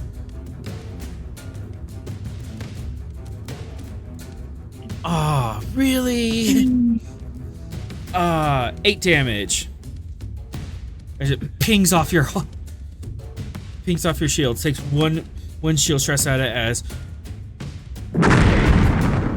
lightning strike just arcs out from the cloud and zaps around you. Ew, and it envelops the shield in this crackling in energy, but your shield's hold, taking in very little stress from it. And with that, you soar out ahead of the storm and you make it to the clear.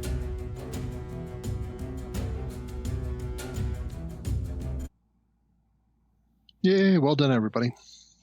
Yay. We're alive! Powder said it's just white knuckling They're very grateful to be alive. Patterson's just white knuckling the console, just breathing heavily. He's hyperventilating in the corner. Bailey, All right. Bailey's like, okay, that was. Did we just do that? What? Yes. Iron Storm? Yeah. Yeah. It's easy. I don't You just want go another faster. experience like that. You just go faster than the storm. I don't see how that's hard. Not everyone goes as fast as you do. Not to mention, Why not? not to mention, in taking in the lightning strike while carrying another ship. Okay. Sorrel's going to start downloading the mainframe from the Miranda. We Yes. also need to find out what the Orions took off the Miranda. All right. Do you want to do a chat with your fellow Orions and smack them around a little bit? Verbally? I can certainly go talk to them. Might emphasize that we can help them get home, repair their ships and get home if they're cooperative. That's it's not a bargaining chip with the sort of pirates that we got here. Or we after can toss them back into the Iron Storm. after processing everything, you find that these pirates were just some freelance pirates that just saw a Federation or Tripolity ship and was picking it over for gear. They picked up some Type 3s, torpedoes. They also stripped out part of the computer system, and they were basically just scavenging it for parts and loot. Nothing in particular. As far as the Miranda herself, you pick over her logs, and it does collaborate with what Vital was telling you. They did not have anything to do with Parker, and they were just on a exploratory mission trying to find colony and mining sites out here when they were struck by mine. Sorrel believes it now even less. Aha! See, they've set up clearly set up an excuse within their logs, alter the logs. I reach over and I put on the tinfoil hat and the Orions they're just common and criminals. You can do with them what you want, but otherwise they don't know nothing. You're gonna hand over the stuff, yeah? Yeah, we're good. And in the back chamber? He opens up the back chamber, and there's more weapons back there. All right. And to the left, above the Jeffries 214. And more stuff. Oh, wait, I can keep going through all the spots, or you can just give it all to me. Still leave them there in their underwear. Yeah, they eventually surrender it all. You get all the materials from the. All right. Well, I guess give you a choice. You can go running back to the Queen. The Queen? Oh, are you not working for her? Who are you talking about?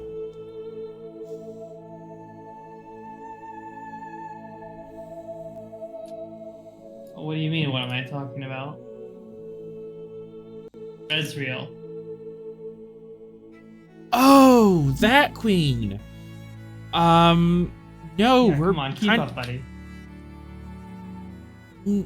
I mean, she's not really a queen. She's just calling herself that. I'm aware. Thank you.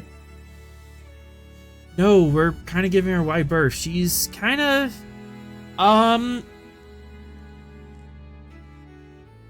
yeah, she's not the type of people we like to hang out with.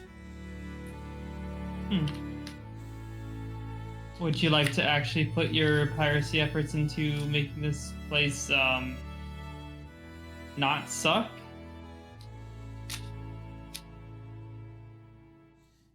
How? Oh, putting on a pretty badge and a shiny uniform? No. I'll get you into contact with some people. No Starfleet involved. But you're involved.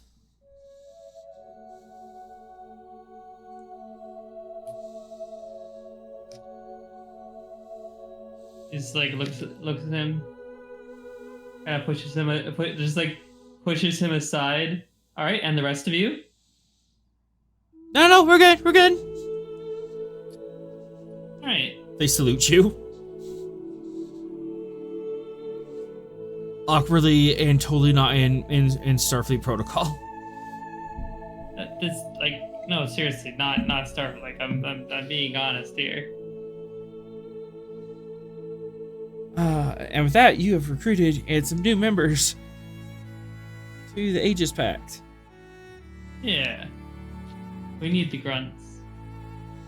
Grunts are what they're what get things done.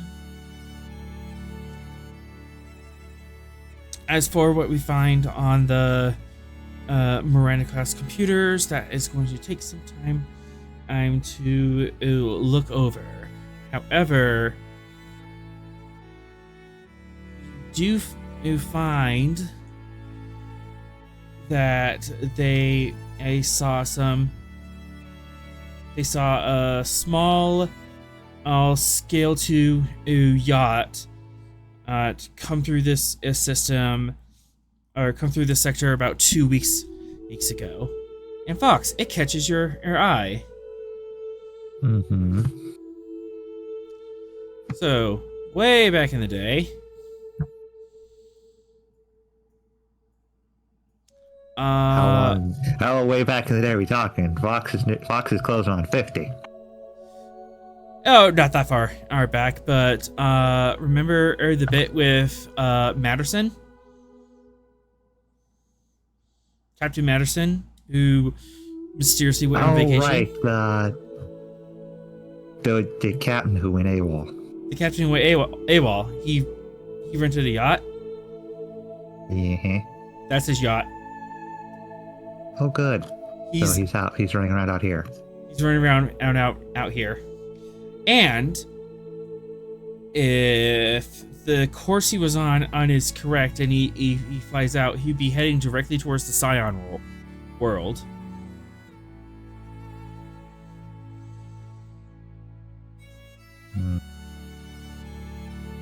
One of the two potential sites that Parker's lab would have been on. And he was looking for genetic engineers, so yep, Scion is the most likely candidate now. Sorry, what did you say, Fox? What do you think is the most likely candidate? Scion. Scion? The planets. Okay. Masterson, who rented the yacht that we just pinged on, was looking for genetic engineers for about 6 months. Well, I think it's longer than 6 months at this point, isn't it? No, 6 months works. Like, about 6 months ago. And if he's going to Scion, and we know that Parker has been playing around with genetics, making his viruses, odds are there's a genetic lab on that planet. But is that where we expect to find Parker? It's one of the two possibilities that I found. It was either this one or the Pirate Baron's party planet. So what are we going to do with Parker when we find him? Is this a seek and destroy mission, or are we trying to capture him? Preferably apprehension. If all else, termination. I mean, he is a terrorist of the highest order. So are we like Apprehend if possible. If not possible, neutralize him. So the plan is kind of to lower decks him, store his AI. We have a burn notice on Nega Parker. Okay. Yeah. We have burn notices on all the other Avalon crew members as well. They're more collateral than anything else. So, screaming at me that we're not collateral, we're people. Which of the two worlds are supposed to go to? Scion, where Masterson appears to be headed, or Scry with the pirate baron who is making deals with Bezrael and stocking up on weapons for mysterious reasons. And has 500,000-year-old star charts and data banks.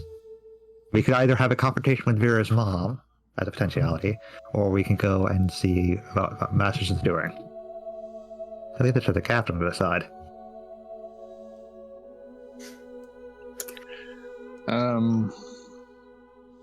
Opinions and recommendations?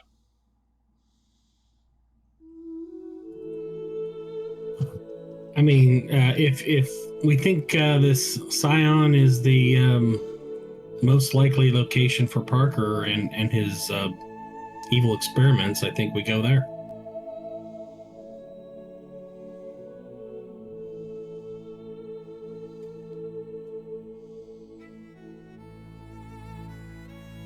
Is that the one with the what was it? Scion is just a backwater.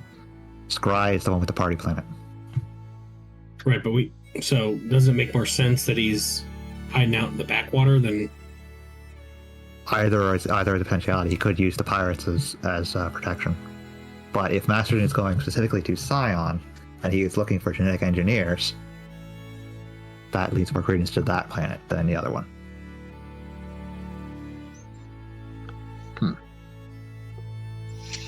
Well, in that case, I think Scion would probably be the better choice for the first one. And maybe Vera could hit her contacts on see what the Orion involvement with Parker really is. Vera's how I got the Baron. Right. No, I just didn't know if there was more. No, that's all we found. That's all the information we got. Yeah. All right, then Scion it is. Scion it is. And with that... Scion it is. And with that... the Gungnir jumps to warp. And... the credits will roll. Oh. I think this breadcrumb with Vera's mom is definitely something we're going to have to confront later. Yeah, it's coming. Mm-hmm. I don't think we can really push off her getting the knowledge of her even having access to potentially having those star charts and data banks. Yeah, I think you're right. Seeing as what we've seen with technology of around that time period, that could be very dangerous. Question is, what is her ultimate aim with this? Is it just sort of power building? Is it credits, platinum? What is she trying to do? She's after power. Yeah. And the star charts and data banks could lead to further dangerous technology, which could lead into power. Yeah. Because we know that the ancient civilization meddled with proto matter. Which you shouldn't do, but yeah. And Vera's mom is at the other one? She's at Scry, yes. Okay. Yeah, we're gonna go to Zion. At least there's a deal being set up to happen at a gala on Scry. Wouldn't it be very Star Trek if she stole the void wind and went off on her own to confront her mother, or something like that? I mean, if Vera's going to confront her mother, Fox is going to back her up. Yeah, I doubt we're going to stop her mother this time. I think. Accidents happen. I mean, maybe time to stop her permanently. I don't think we're gonna get that chance. All right, let's end this. Join us live next week, Thursday at 7 p.m. Eastern on Twitch.tv. To catch our next adventure on the frontier, thank you to our awesome players airs tonight. Yep, learned something, got something done, outran a storm. Vera's mom is becoming a bigger annoyance than we thought. But now we are on to the mysterious world of Scion, where our Nega Parker's evil genetic base is set up. Music provided by Kevin. Go ahead. I was going to say, we also saved a bunch of Orion pilots from a ion storm. That's got to count for something, right? Yes, you did go out of your way to save some people. That was pretty Starfleet of you. Music provided by Kevin Macload. You can check out his royalty free music at accountech.com. As always, we are forever grateful to Modifius for giving us the tall ship, and to Gene Roddenberry for giving the stars to guide us. Until we meet again, go out and find your adventure.